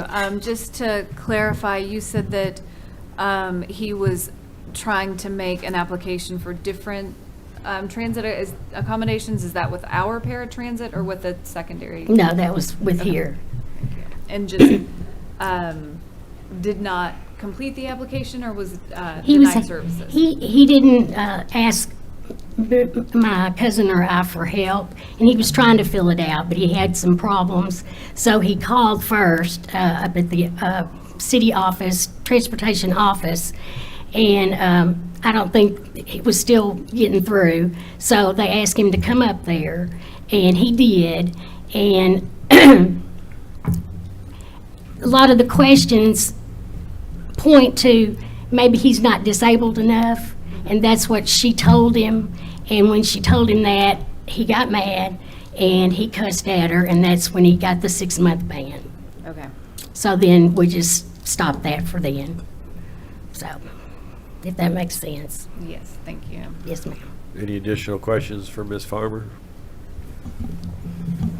Thank you. Thank you. I have a Troy Robinson.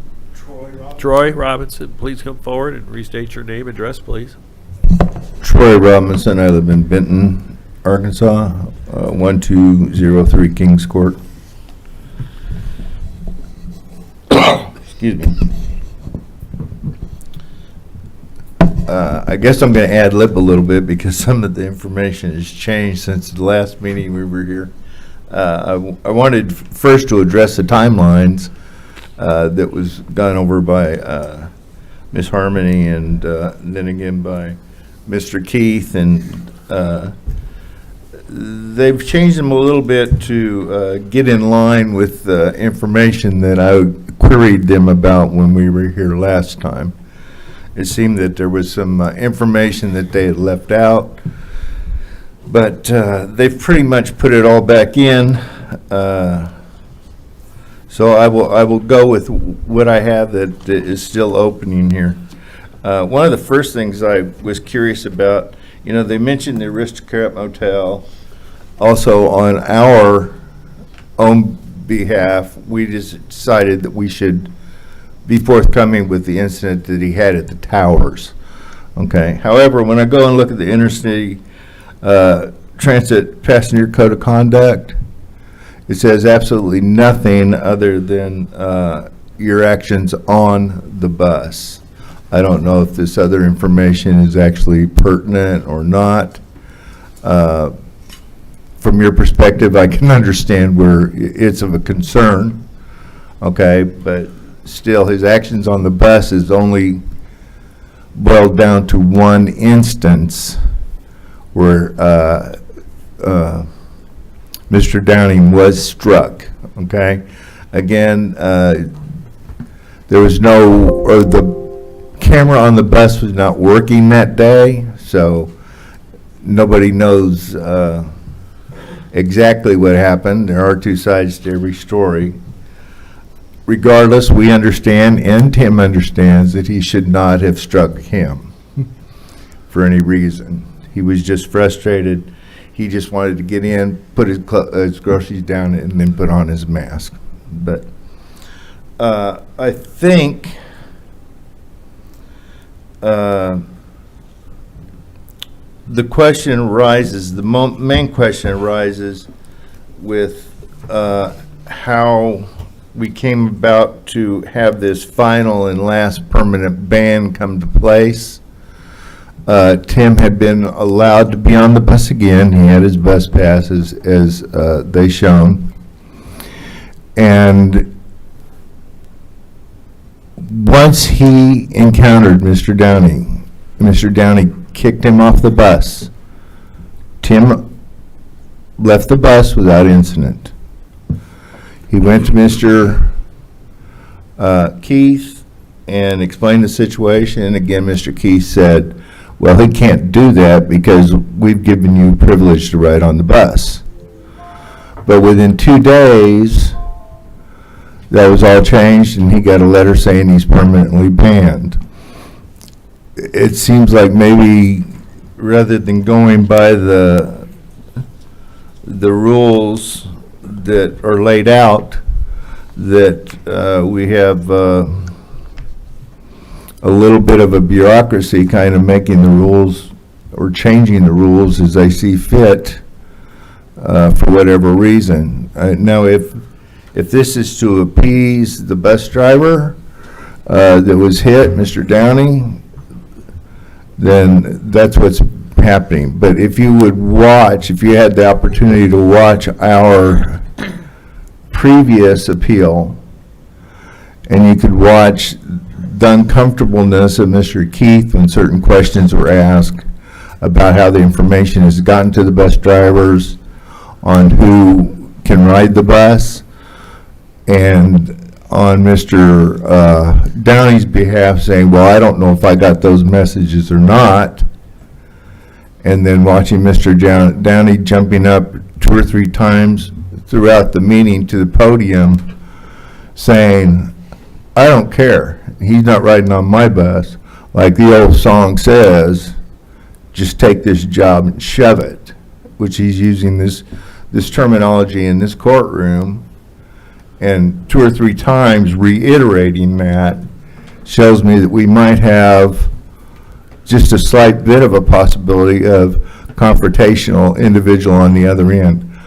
Candy not mentioned, and I will, both of us are psychiatric nurses. I've been a psychiatric nurse for 25 years. I've dealt with TBIs, bipolar, schizophrenics, schizoaffective, Huntington's disease. Lord knows I've had 9 surgeries from being a psych nurse, okay? Courtesy and kindness go a long way in life. It's particularly so when you have people that you know have problems, and if you can just reach out to them, extend a hand, and give them a smile, it makes all the difference in the world. So again, I'm saying Tim has been responsible basically for one incident with a bus driver on the bus. There was other unfortunate incidents where Miss Kelly was actually trying to help Tim complete the para-transit program, and all he heard was, you're not disabled enough. In his whole life, he's been told he's nothing but disabled. So again, I'm going to say one more thing, and then I won't take any more of your time. It is frustrating for me as a friend of the family. It's frustrating for me from being in the profession I'm in and watching so many people that just get pushed aside or shoved aside, and they end up on the streets because they don't have the funds to make themselves get by.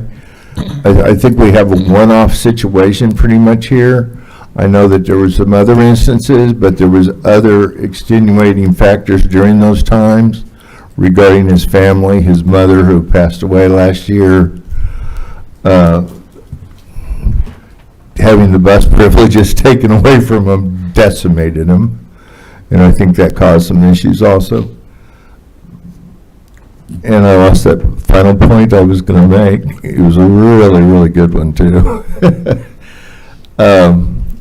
Just ask that, for the same courtesy and compassion, if he can go and ride the bus, he's willing even to pass on the bus for Mr. Downing, if that's what it takes, and wait for the next one. But the thing, I remember what it is. We're talking about a gentleman who is not in the prime of his life already. He's had that stolen from him.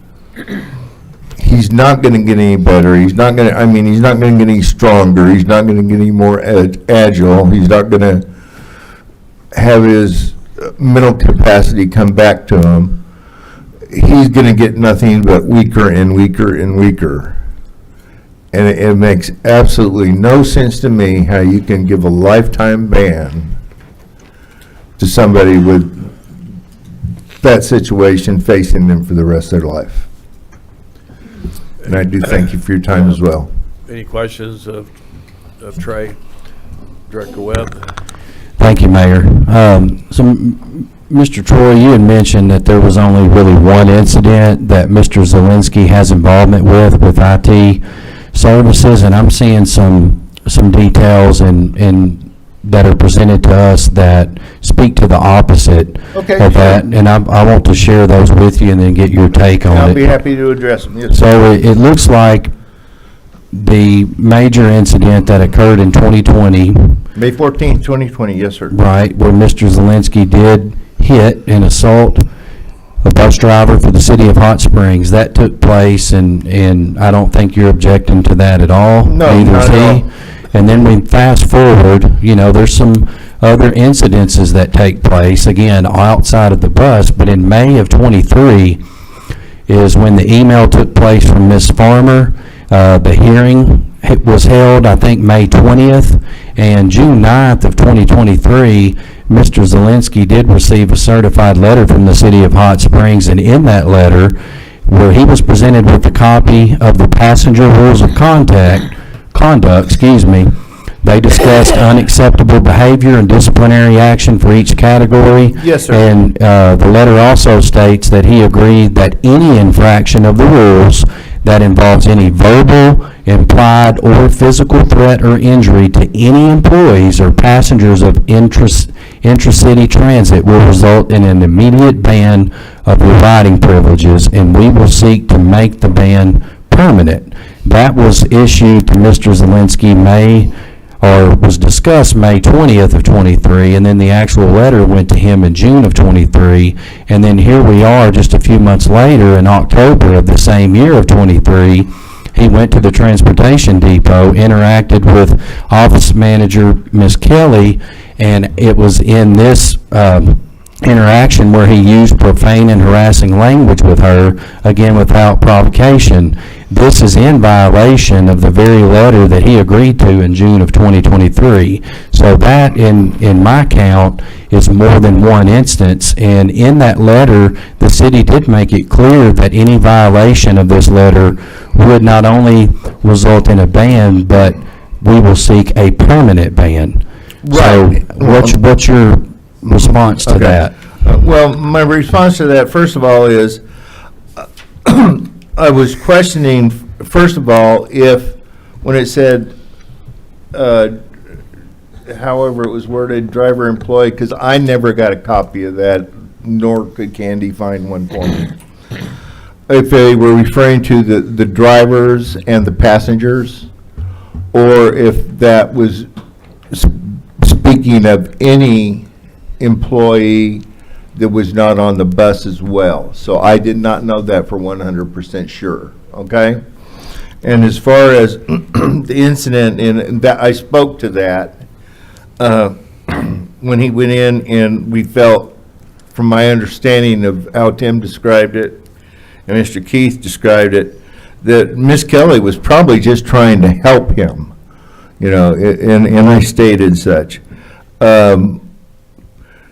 In either case, he shouldn't have had an outburst toward her, and she did say it was a bit unnerving, okay, in the last appeal that we went through. So I can understand that. That's a thing that I don't know. But what happened after that was, okay, they gave him 6 months suspension, all right? They didn't give him a permanent suspension. They gave him a 6 month suspension.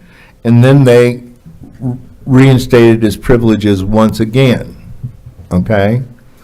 After that, the only incident that he had was again with Mr. Downey. He rode the bus for about 10 days, had no problems with anybody, okay? And then he happened upon the bus that Mr. Downey was driving, and Mr. Downey just kicked him off the bus.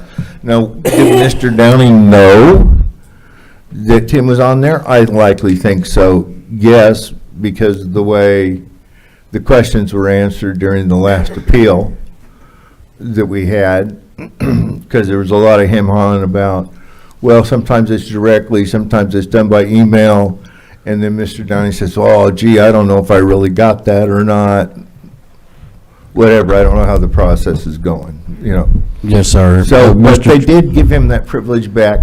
When he was asked to leave the bus, he got off. He was given a second chance, and again, I'm bringing up with you the letter that was agreed upon at the May 20th hearing. Yes, sir. Where Mr. Zelinski did receive in certified mail all of the rules and policy in response to giving him a second chance, if not a third chance here in this case, to be in compliance with the rules in order to ride the bus, and he broke those rules again.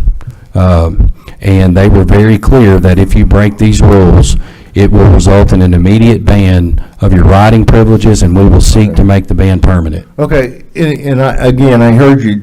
Are we in an understanding, I'm not sure we are, that after that, when they suspended it for 6 months, that was after he received all those rules, okay? Instead of taking it away permanently, they took it away for 6 months, okay? Then they returned it back to him, and because Mr. Downey ran into Tim, he kicked him off the bus. Tim left the bus without any incident.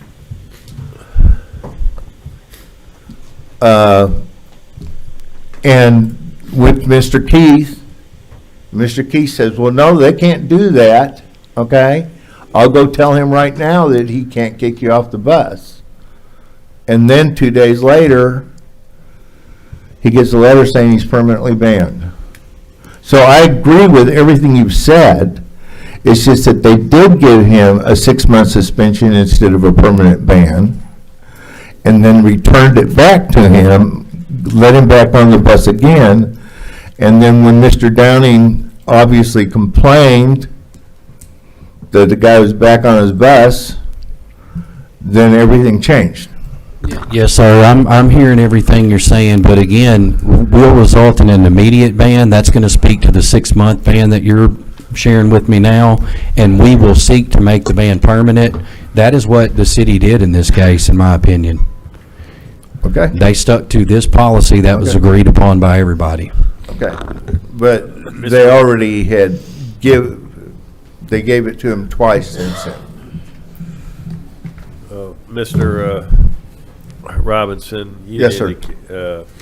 Timothy made comment that, he's really without a support system here in town. Yes, sir. Very limited friends, no access to others for transportation. If they do, they ask them to pay for gas at perhaps a rate that was fairly significant. You and Ms. Farmer are psychiatric nurses, and I have some history in that area. But aren't you and Ms. Farmer his support system? Well, And you're in Benton. Would it not be better for him to move to Benton and have that support? I'm not talking about transportation. I'm talking about. I'm a co-worker support. of Ms. Farmer's. I'm a mandated reporter, and I take my position as a mandated reporter very seriously. There's been several instances where I've seen people that are being abused, hurt, whatever, not just in the hospital, other places, and I've been from everywhere, from the sheriff's department to the attorney general to DHS and everything else. I always try and help correct situations that I see are wrong. But I am a co-worker of Ms. Farmer, okay? I'm here to stand by her side and help her with Tim's situation in the immediate, okay? But I do have 5 grandchildren of my own and a wife and a sick father and a sick mother, and I'm not much of a support system, especially when I'm on medications just to keep myself going. All right. there's a lot of things I can't do. Thank you. Okay, and we're trying to take advantage of a system that should be here to us to help people like this. And, yeah, I mean, he's gone and had his meds corrected on his own volition since these incidents have come up. He's trying everything he can within his power. Candy and his other cousin are there to help every way they can. You know, I've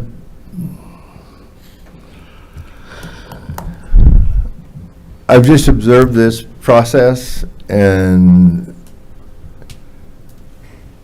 I'm surprised. That's all I can say. All right. Any further questions for Mr. Robinson? Thank you. Ms. Farmer, a couple minutes, please. Thank you. Thank you very much.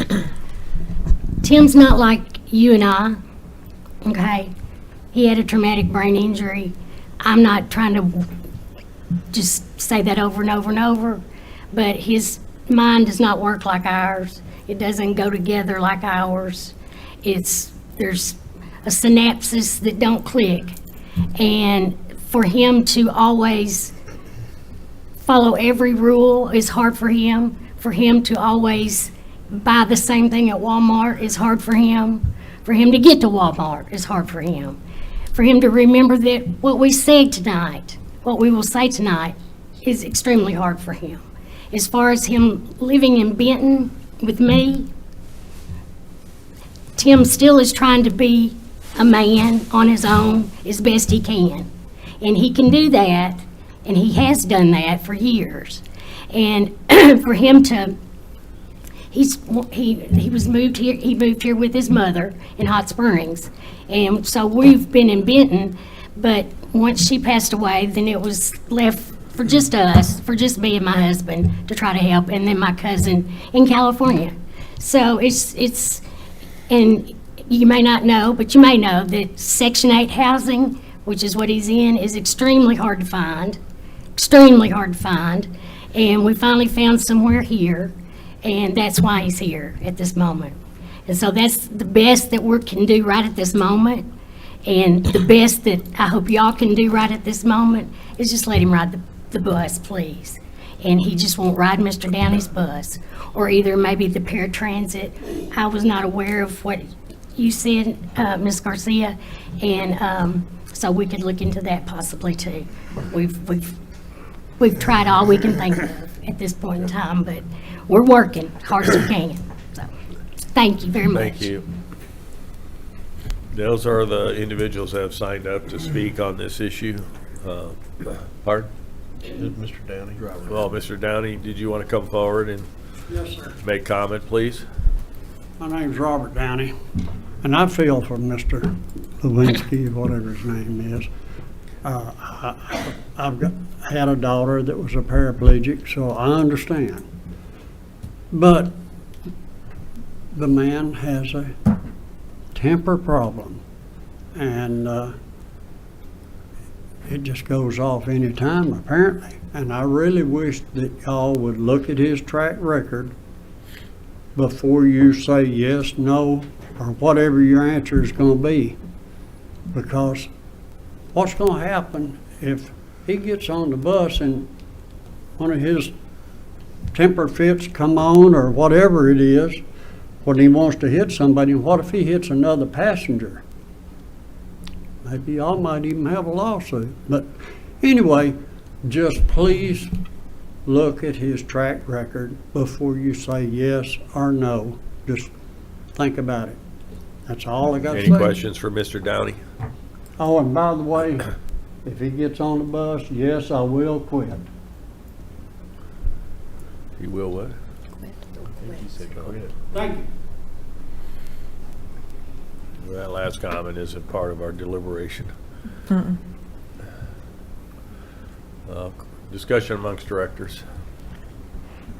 Director Beard? Yes. For instances like this is covered under the American Disabilities Act. So what kind of, isn't he supposed to be able to get to the store and the doctor and everything that he needs Yeah, that's a very valid question. You'll see in the in the BARF, the background section, as well as the first paragraph under your resolution, that it's not discrimination under this part for any entity to refuse or provide service to an individual with disabilities because that individual engages in violent, seriously disruptive, or illegal conduct, or represents a direct threat to the health or safety of others. So that removes it from the Act under 49 CFR Part 37.5H. Well, having worked with children that have brain injuries, and then they grow up to be adults, and then his caretaker is not here anymore, that I think we need to, I understand the driver and the other passengers are probably at risk for anything that may agitate him, but what else can we do for him to be able to get to the store? You know, if he can't get food or to the doctor, then that just worsens the situation. Apparently, there was some discussion earlier last year about paratransit. I don't know that. I don't know whether intercity transit's concerns would be lessened in a one-on-one environment versus being on a bus with other individuals. It truly is a difficult decision that you all have tonight. That's for sure. Director Holliday? Thank you. One, I want to take note that it sounds like between the doctor's letter and Mr. Zielinski's response to Mr. Downey saying he could not get on the bus, it does say that he is making progress. However, not being a clinician, we don't know if that is permanent progress or temporary progress, if things could go back and forth. But I think to some of the comments here with respect to paratransit, I do think that's something that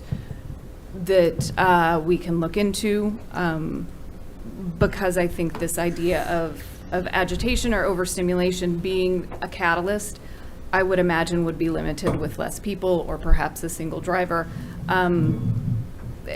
You know, I think none of us like this conversation right now because we're balancing the needs of an individual that we definitely want to serve and make sure that he can live the very best life that he can live.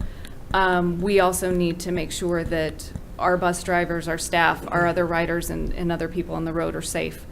I would ask the board to consider, instead of this being a permanent ban, reevaluating in 6 months and doing a 6-month ban if Mr. Zielinski continues to have no incidents, you know, being under good medical care and continuing to make that progress, and then within that 6 months, you know, perhaps staff can help him have a successful application of paratransit, and then we've got multiple options in 6 months, as opposed to looking at this as an all or nothing situation.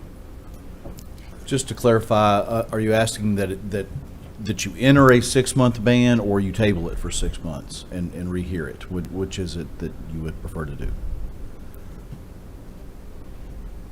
I would say enter into a, well, if we do, okay, answer me this so I have it right.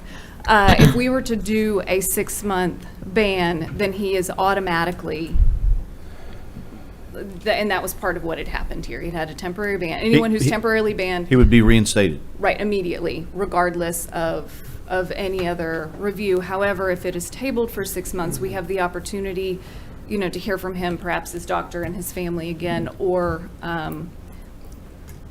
would he, while it is tabled, would he be able to apply for paratransit and perhaps have a successful paratransit application in waiting until that time?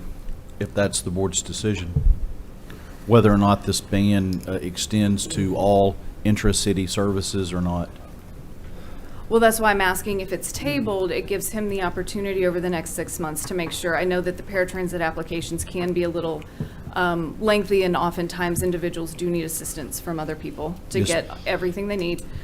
So within that 6 months, you know, to come back, hopefully with a successful paratransit application, and then reevaluate, because we do have the incident with our other staff person with him being frustrated and then using inappropriate language and being aggressive on the phone, and then also, you know, whatever happened at his residence. You know, there's a few things that are still current. It's not just something from 4 years ago, but I have to commend Mr. Zielinski for the fact that when Mr. Downey said no, he walked away, and I think that is something to take into consideration as well. So I would like to table the item for 6 months, but within that, I want him to be able to pursue a paratransit application. We have that in the form of a motion. Do we have a second? Second. Pardon? Second. Director Dobbs-Smith. A motion and a second to, this stands on its own. No motion to table stands on its own. Please call the roll. Can you Can you I'm ask sorry. what We're not allowed discussion on the motion. Yeah, correct. Motion to table ceases discussion. Motion second. Is that correct, Mr. Albright? I think Director Beard would like some clarification as to Yeah, what are the parameters of the table. So as I understand your motion, it is to table the permanent ban for 6 months, during which he can make application, seek application for paratransit services. Correct, and in 6 months, we'll reevaluate this information, his paratransit application, and then any other incidents that may or may not have occurred. But he would not be riding the regular bus routes. He would need to make application and get approval for paratransit. Correct.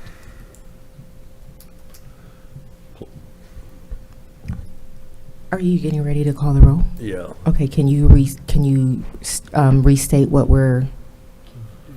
Motion and second has been to table the permanent ban decision for 6 months, during which Mr. Zaleski can seek an application and approval, if he can get it, for paratransit services.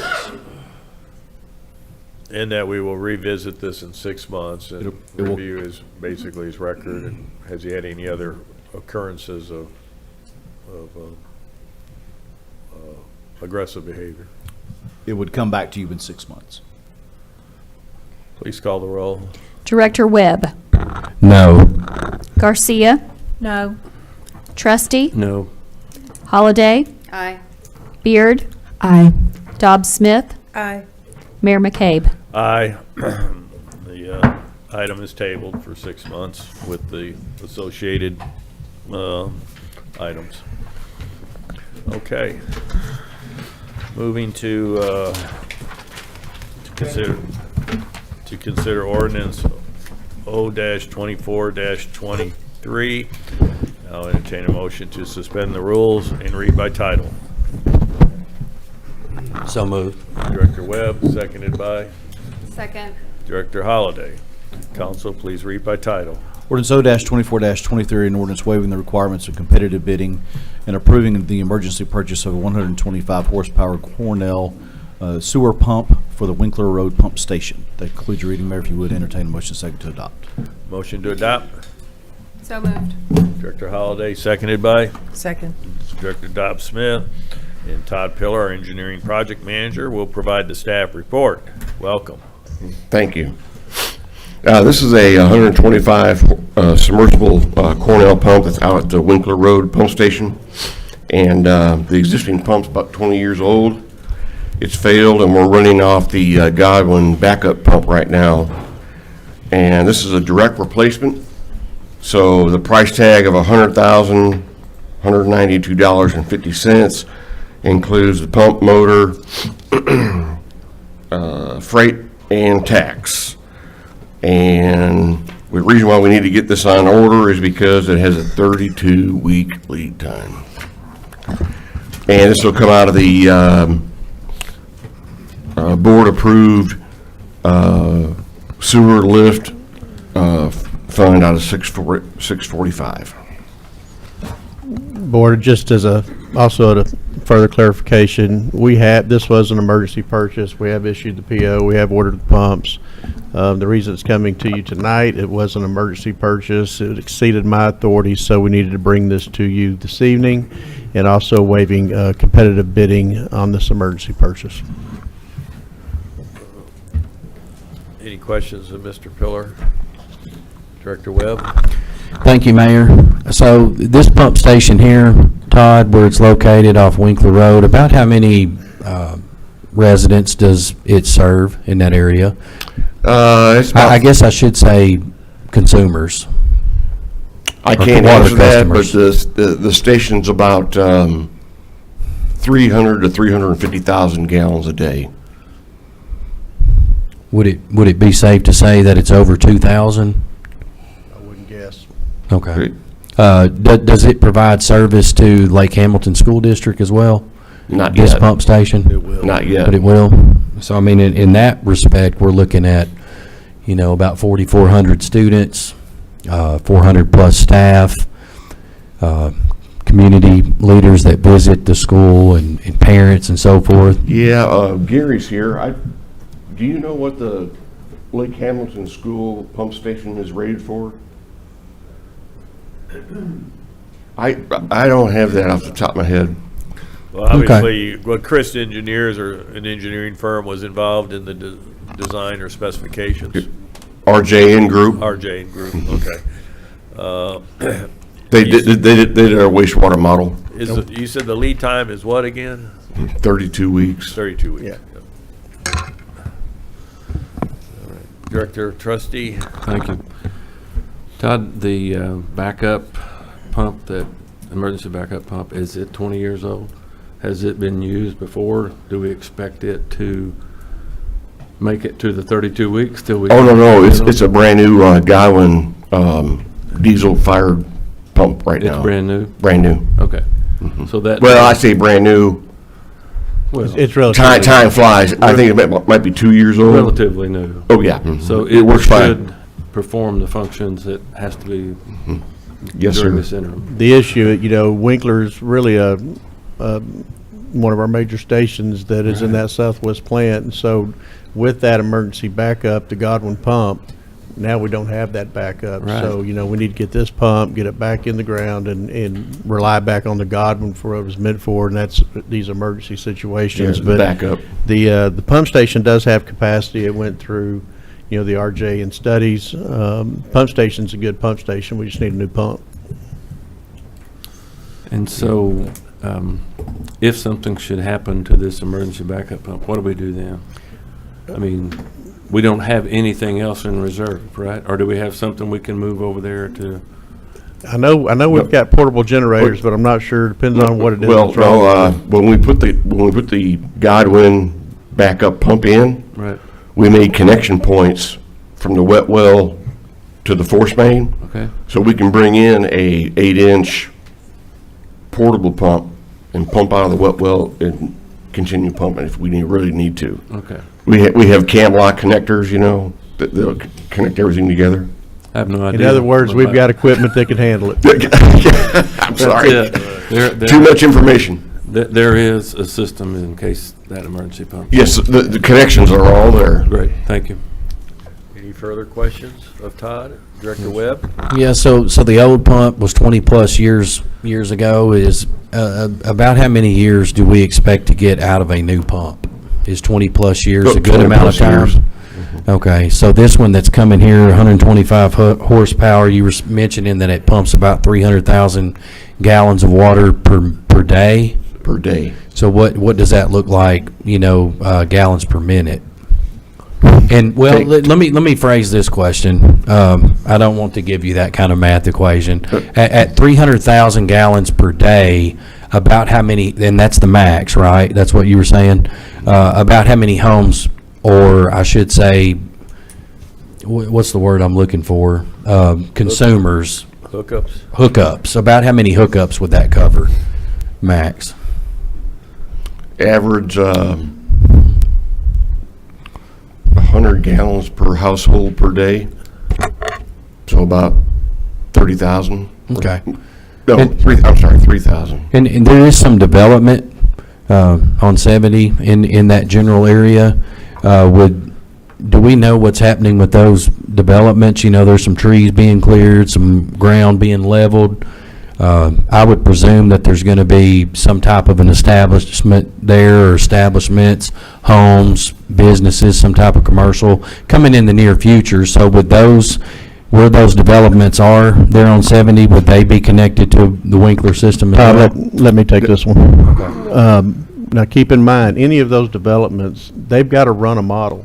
They've got to contact RJ and pay them to run the model.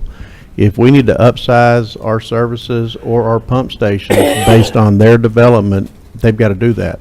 Okay. So, you know, because what I'm hearing, I think, is, are we at risk of running out of capacity and not being able to connect those? So if that is it, they've got to run that RJN model. If it shows we need improvements throughout the system, whether that's a main, whether that's a pump station, whether that's at the plant, that development has to pay for that development to move forward.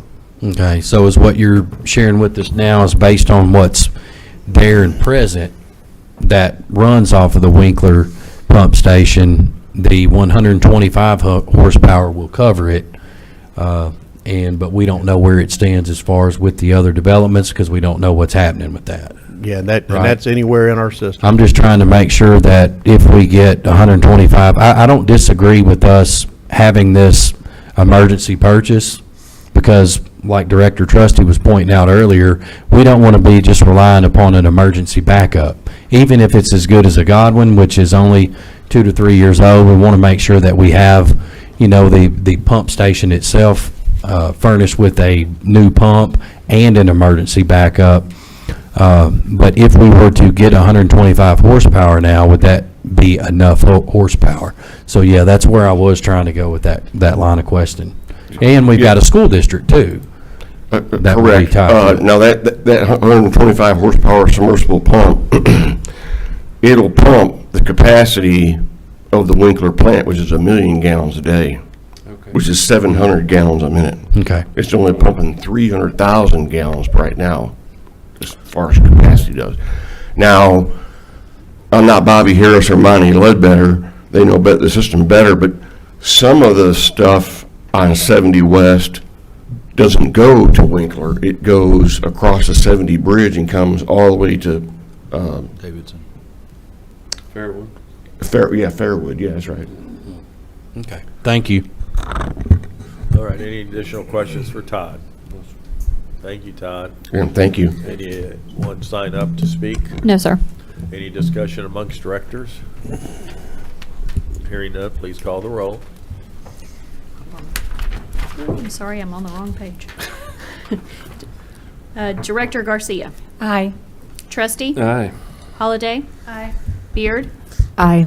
Dobbs Smith. Aye. Webb. Aye. Mayor McKay. Aye. Motion is, or the ordinance is approved. Is there an emergency clause? There was not. No. It's already occurred.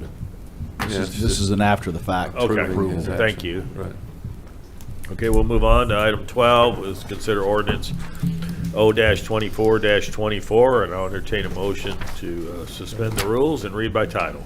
So moved. Director Webb, Director Garcia, all in favor of suspending the rules and read by title, signify by saying aye. Aye. Aye.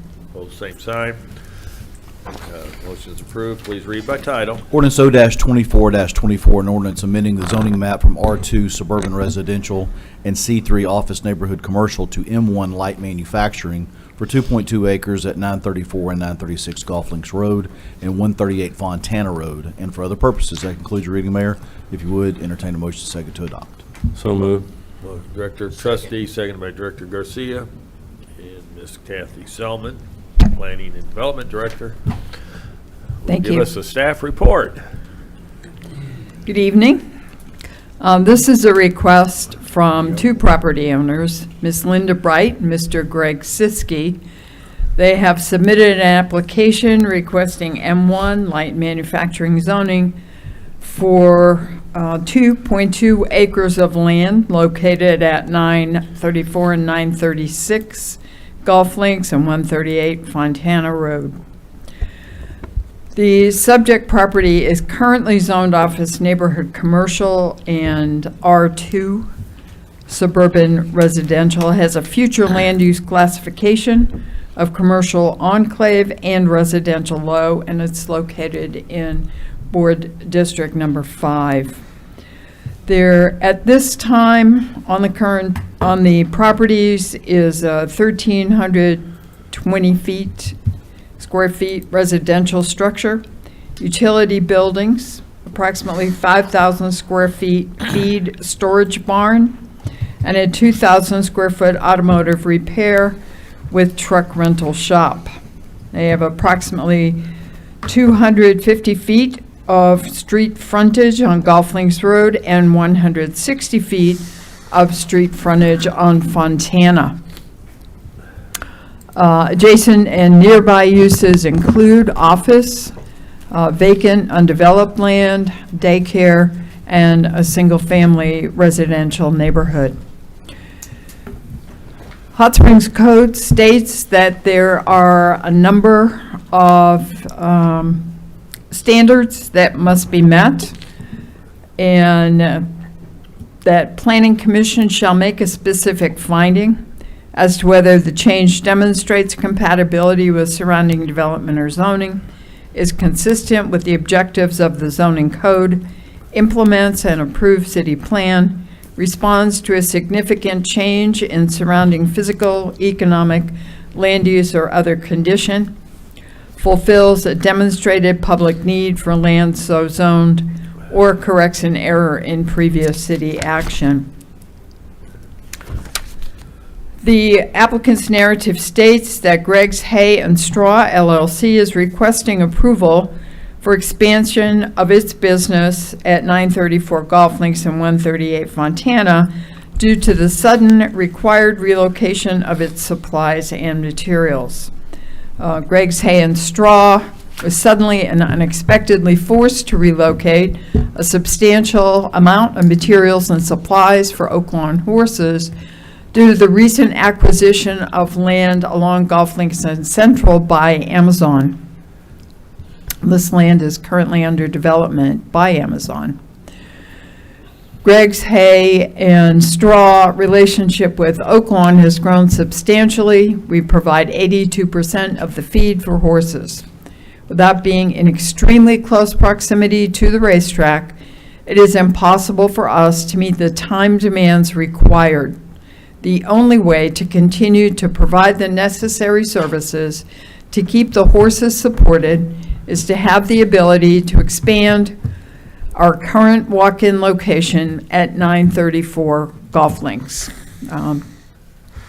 We know from documents in the planning department that hay and straw operation has been at the Golf Links site probably since before the 1960s.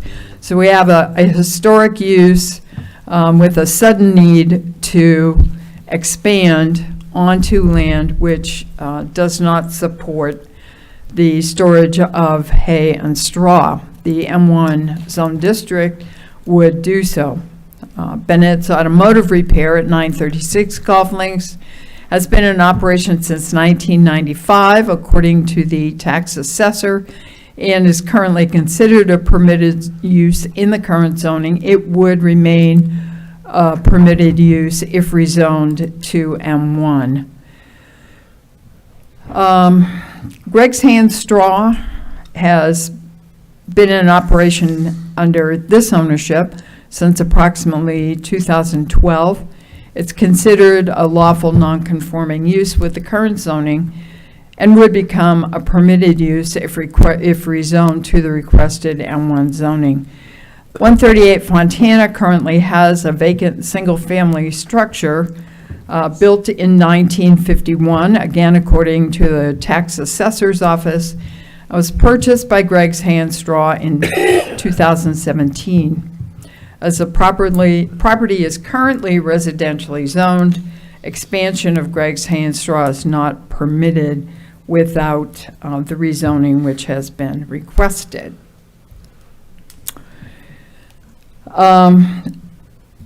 Let's see, the future land use plan map would require a change to commercial enclave to support this change. And the finding to Planning Commission was that the applicant successfully demonstrates that the standards for favorable consideration have been met.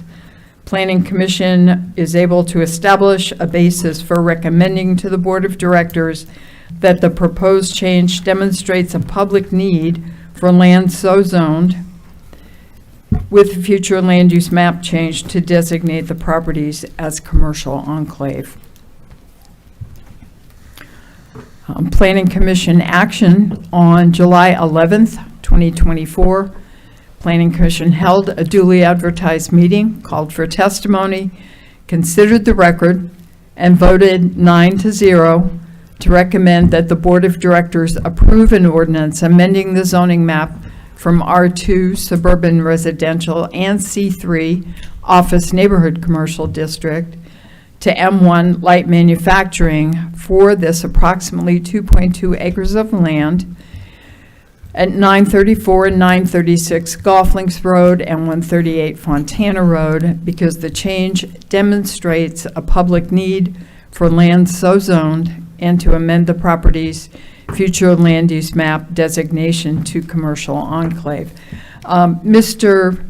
Siskey has indicated that the expansion would occur probably early next year after the Oaklawn racing season. He has retained a design professional and an engineer to look at the site in terms of constructing a new building. Again, should this be rezoned, and at that time, a full set of plans for everything you can possibly think of, including storm drainage, would be required so that we can assure the public and the board that all of the requirements for development will be met. So Mr. Siskey is here tonight, and I'm sure has additional information for you should you require that. Thank you. Any questions of Ms. Selman? Director Holliday. Thank you. I know we kind of double back on this every time, but if we were to move forward on this rezone, regardless of who owns the structures, the zoning would stay with the property, even if the property were to change hands, correct? Correct. And anything in M1 would be allowable on this moving Yes. forward? Yes. If the rezone does not go through and the property were to change hand, the future owners would or would not be able to do the same business? Depending on whether the business continued for a period of 12 months, the answer would change. If the business was abandoned for a period of 12 months or did not operate at that site, then the non-conformity, which allows the business at this time, would go away, and it could not any longer be used for the storage of hay and straw or a similar business. Okay, and currently, since it is non-conforming, other allowable M1 uses are not allowable, even though this one happens to be. I'm not sure what you're asking me. So, although the use currently happens to be only permitted in M1 and above M2, all of the other uses that fall under M1 and do not fall under C3 or R2 are not allowed. It's because it is the single activity that is allowed as a non-conforming use. A non-conforming use, if it continues, can continue. The non-conforming use cannot expand if not rezoned. Thank you. Any additional questions of the board? Thank you, Thank you. Ms. Selman. We have A couple individuals have signed up to speak on this. Greg Siski. Greg, please come forward and restate your name, address, and district, please. What did you ask me to state? Your name, address, and city district. Greg Siski, I work at 934 Golf Links, and I believe it's 6. 5. Oh, 5, I'm sorry. You're fine. Just tell us a little bit about your thoughts and relocation and operation of your feed services from this site. So Greg's Hay and Straw, there was a little bit of a mess up there. It actually was 08. Before that, I started this business whenever I was 15, sitting outside Arkansas Tire. I'm 42 now. Dr. Howe came to me whenever I was probably 19, and he leased me a small area in the back of Xerox. Then it overflowed into the parking lot where now Amazon's going to be. Whenever I moved into other states, got with an accountant, we structured an LLC, and that was in 2008. And it went from Greg's Hay Service to Greg's Hay and Straw. So, I mean, the business has been around for a while. I know that traffic was a concern on golf links by us moving to the Fontana location. It will actually ease traffic, I feel like, because all of the trucks that came in and went to the Xerox property checked in at 934 first anyways, before they went to go get unloaded. They can't come in. They would come off of Carpenter Dam, take Shady Grove, because commercial vehicles of that weight aren't allowed from Shady Grove to Malvern Avenue, where the fire station is. So there won't be any trucks going that way, and now there won't be any trucks going from 934 Golf Links down to Oaklawn, or the old Oaklawn Bowling Alley. So I shouldn't say any. I guess mine will. But there's not going to be any increased traffic, is to answer that question. As far as the stormwater, Milton Raby seeked out his advice probably 10 months ago, sometime back in the fall. And he basically told me he kind of got the ball rolling and told me to get back with him.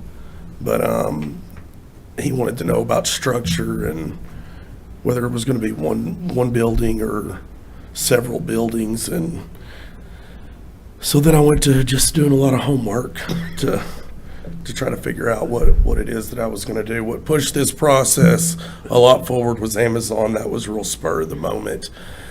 At that point, we finished up Oaklawn at the Garland County Fairgrounds, which adds about 4 miles in transit one way.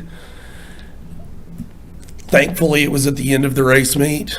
We were able to scratch by and make it, but due to the demands on delivery for these horses, and with if any of y'all are familiar, I'm sure y'all have heard of HISA, that is like a new enforcement on making sure that horses are taken care of properly.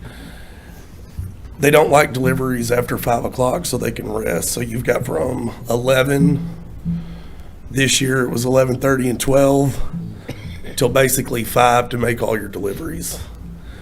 The idea of me moving outside of town with the amount of responsibility that we have is probably not impossible, but it's not efficient at all, especially whenever you start talking about the frozen days where they Greg, train late. Let me ask you a question. You got a lot of hay, you got a lot of straw, other feed. Is there an odor issue here? I know you don't have.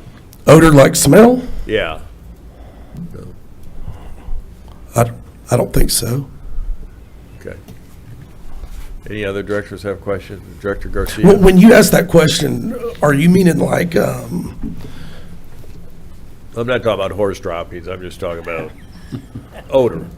yeah, I don't have anything that's rotted or anything like I wasn't referring to that, just straw and hay, you know, they all have an odor, but it may not carry into the neighborhoods. Director Garcia? Yes, thank you, Mayor. Mr. Siskey, last week, when just hearing this on the agenda without any packet or any other information, I had concerns about the stormwater runoff due to some current issues. But since then, in looking further into this, it's my understanding that your project will actually address the current stormwater runoff issues where gravel is being, with the runoff going into neighborhoods, and you'll be able to put concrete where there's dirt and gravel now, and that your overall project includes intent to eliminate that problem. Is that, am I understanding that correct? Will Yes, this ma'am. be addressing that? Yes, ma'am. Like, if y'all allow this, I would love for it to all be concrete and asphalt. In previous years, it has been hard for me to justify the expenditure on a building that I couldn't do anything in except for maintain, and because of the grandfather of it. But if I can, you know, make it better and even add to, yeah, I mean, that's the main goal. Even roof water, I would like to see it go underground if at all possible, like from the gutters. When we were behind Xerox, we ran leaf blowers daily. The weekly, I've got my own trucks, and we spread the loose stuff out on our fields. I feed it to the cows.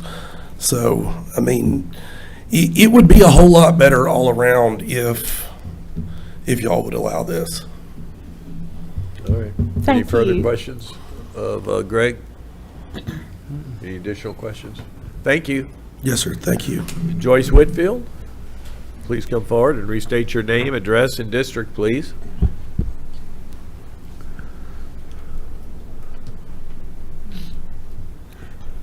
Good to be here now, finally.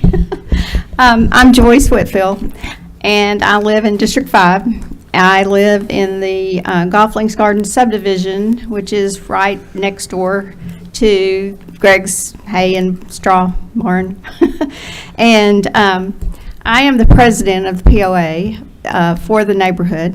We have 35 residential single-family homes right next to the barn. And we are totally in favor of all of this and encourage you to approve it. The way his property is zoned now, I understand he is not able to make improvements which will solve the problems that we have had, you know, for years since that subdivision has been there. It also will be an improvement for the other subdivision on the other side, which is between Fontana, the barn, Fontana, and the other one. I can't remember the name of the subdivision. But we all see it as improvements, positive, for not only Mr. Siskey and his business, but also for the entire area. Because with the way it is now, he has had one of the situations is like Karen's referring to, and she has had complaints from one of our property owners, but where the loose gravel and the hay with the large rains, which we seem to get more often in the last few years, that runs off and down golf links and down the street in front of our subdivision, and it does clog up the drains. And so the city has for the last at least couple of years, had to come out and clean all that up and assist. I know Greg does what he can to help clean it up, but we have street sweepers out there quite a bit more often than we used to. And then they're out there shoveling a lot of times if it's a really big rain. So all of this will make positive improvements for everybody in the area. And our subdivision, we have a POA. I would know if somebody was upset about this, and I have not heard a word from anybody in a negative tone. Everybody is in favor of it, and I encourage you to approve it. Any questions of Joyce? Thank you. Okay, thank you. Any discussion amongst directors? Director Holliday. Thank you. I want to thank both of you guys for speaking. So this is one that, at least in all the research and reading I've done, I was 100% prepared to say no to, because of all of the other things that could be in a manufacturing one zone. Particularly because I feel that typically you don't want an M1 zone next to a neighborhood, but with this particular neighborhood coming forward and saying that they're in favor of it, I find that helpful, but it is something that I'll say still kind of weighs heavy, because one of the things that will happen if we vote yes on this is that residential homes are not allowed in manufacturing districts. So once it's an M1, it's an M1 until someone wants to turn it back into a residential district. So it will not be a place for homes in the future. And so that's something I'm having a little bit of a hard time with. But, if the residents adjacent feel that this is something that is actually to the betterment of their neighborhood, I think that that's a good thing. But just, like I said, something for all of us to consider and to remember that in an M1, you cannot build houses or duplexes. And that means that this land, if it were to change hands, would not necessarily become housing moving forward, even though it's surrounded by neighborhoods. Okay. Thanks. Any additional comments? Director Webb.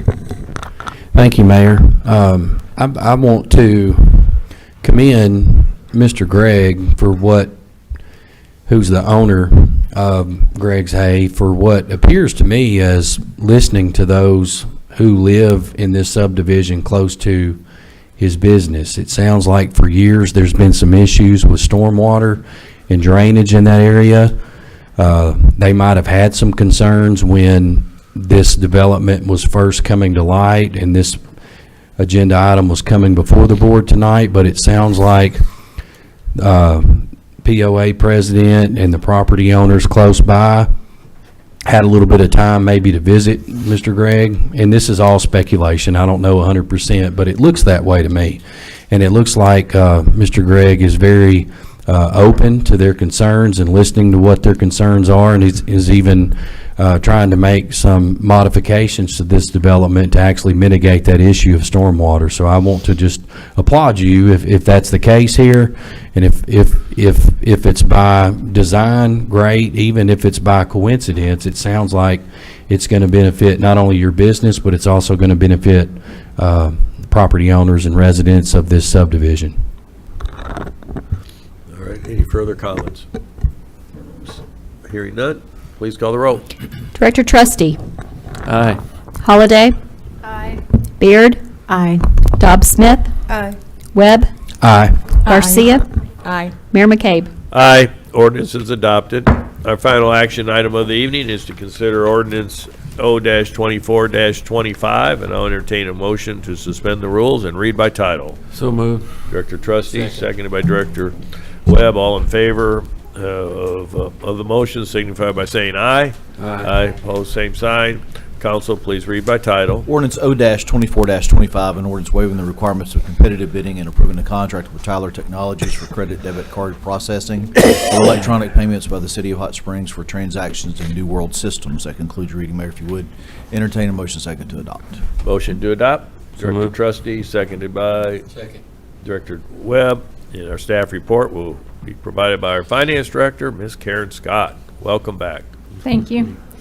The current third-party merchant processor that is integrated with the city's New World Systems for all electronics payments taken by the City of Hot Springs is BridgePay. Tyler Technologies, who owns New World Systems, notified us that they had developed their own proprietary payment gateway, also known as Tyler Payments, and that they would end all integrations with BridgePay effective December 30th, 2024. In order to ensure integration and compatibility throughout the system, the city must convert its debit and credit card processing of electronic payments from BridgePay to Tyler Technologies, making competitive procurement impractical and unfeasible. Tyler Technologies has submitted the quote that's attached to your BARF. Staff requests approval to contract with Tyler Technologies for credit and debit card processing of all electronic transactions in New World systems so that all transactions will be posted real-time and we can slightly reduce the amount we are expending on an annual basis for these transactions. The term of the agreement would be for 1 year, with 4 one-year extensions upon mutual consent of the parties, subject to any budgetary constraints. And I would be happy to answer any questions. Any questions of Ms. Scott? Okay, thank you. Thank you. Anybody signed up? No, sir. Any discussion amongst directors on this ordinance? Hearing none, please call the roll. Director Holliday. Aye. Beard. Aye. Dobbs Smith. Aye. Webb. Aye. Garcia.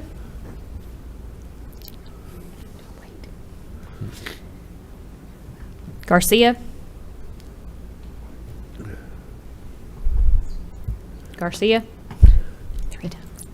Trustee. Aye. Mayor McCabe. Aye. Ordinance is adopted. Our, right at this time, we have under board commentary, board of directors, items for discussion. Any director have items for discussion? I do. Director Beard. Yes. My letter is about the ongoing concerns of the farmers market. The farmers market leadership may have jumped ship, but that doesn't mean the farmers market problems are going away.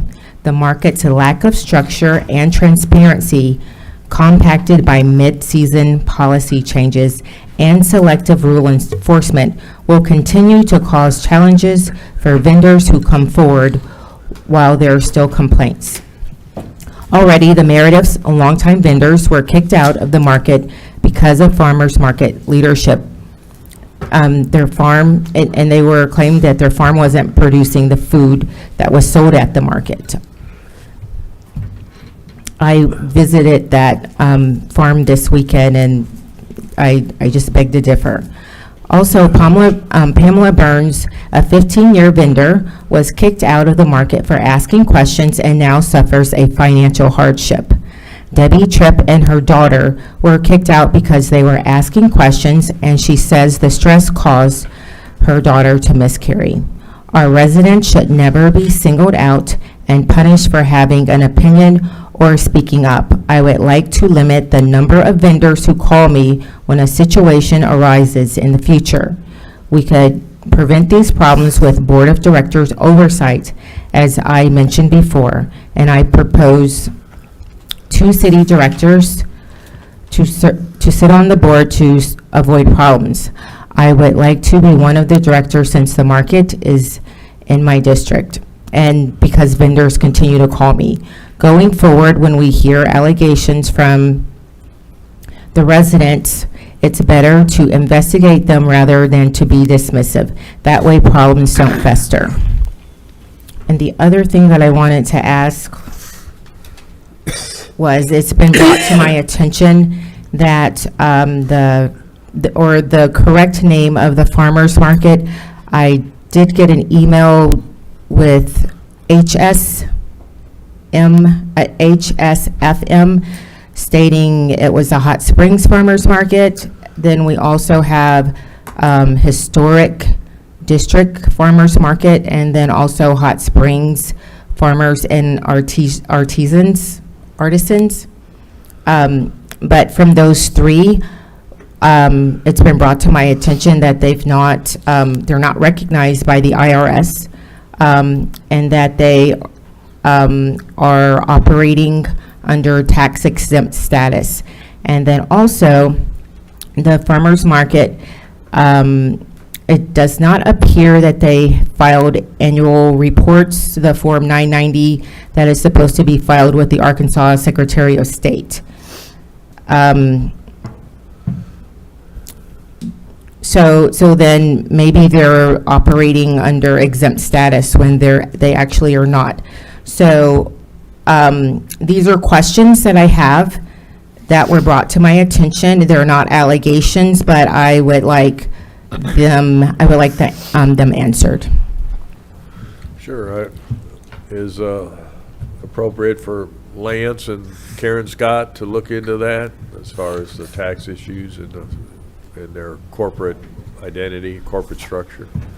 Director Garcia. Yeah, could we, before we have budgeting workshops, can we get, if the current farmer's market board is wanting to renew their contract for next year or change the contract, and could we get the cost, if it is what the staffing requirement for if the city managed it and had what the staffing requirement and those costs would be, so we would have both proposals. If it were in-house. Yeah, what would the cost be if we did it in-house? And I don't believe we have received a copy of their 990, so that would be one of the financial reports that we should receive. We can check online if the annual report for Arkansas has been filed or not at the Secretary of State's office. Any other comments or questions? Sounds like good first steps. Any other items for discussion? Hearing none, I'll entertain a motion to adjourn. Director Garcia? I move we adjourn. Second. Second came from Director Webb. All in favor signify by saying aye.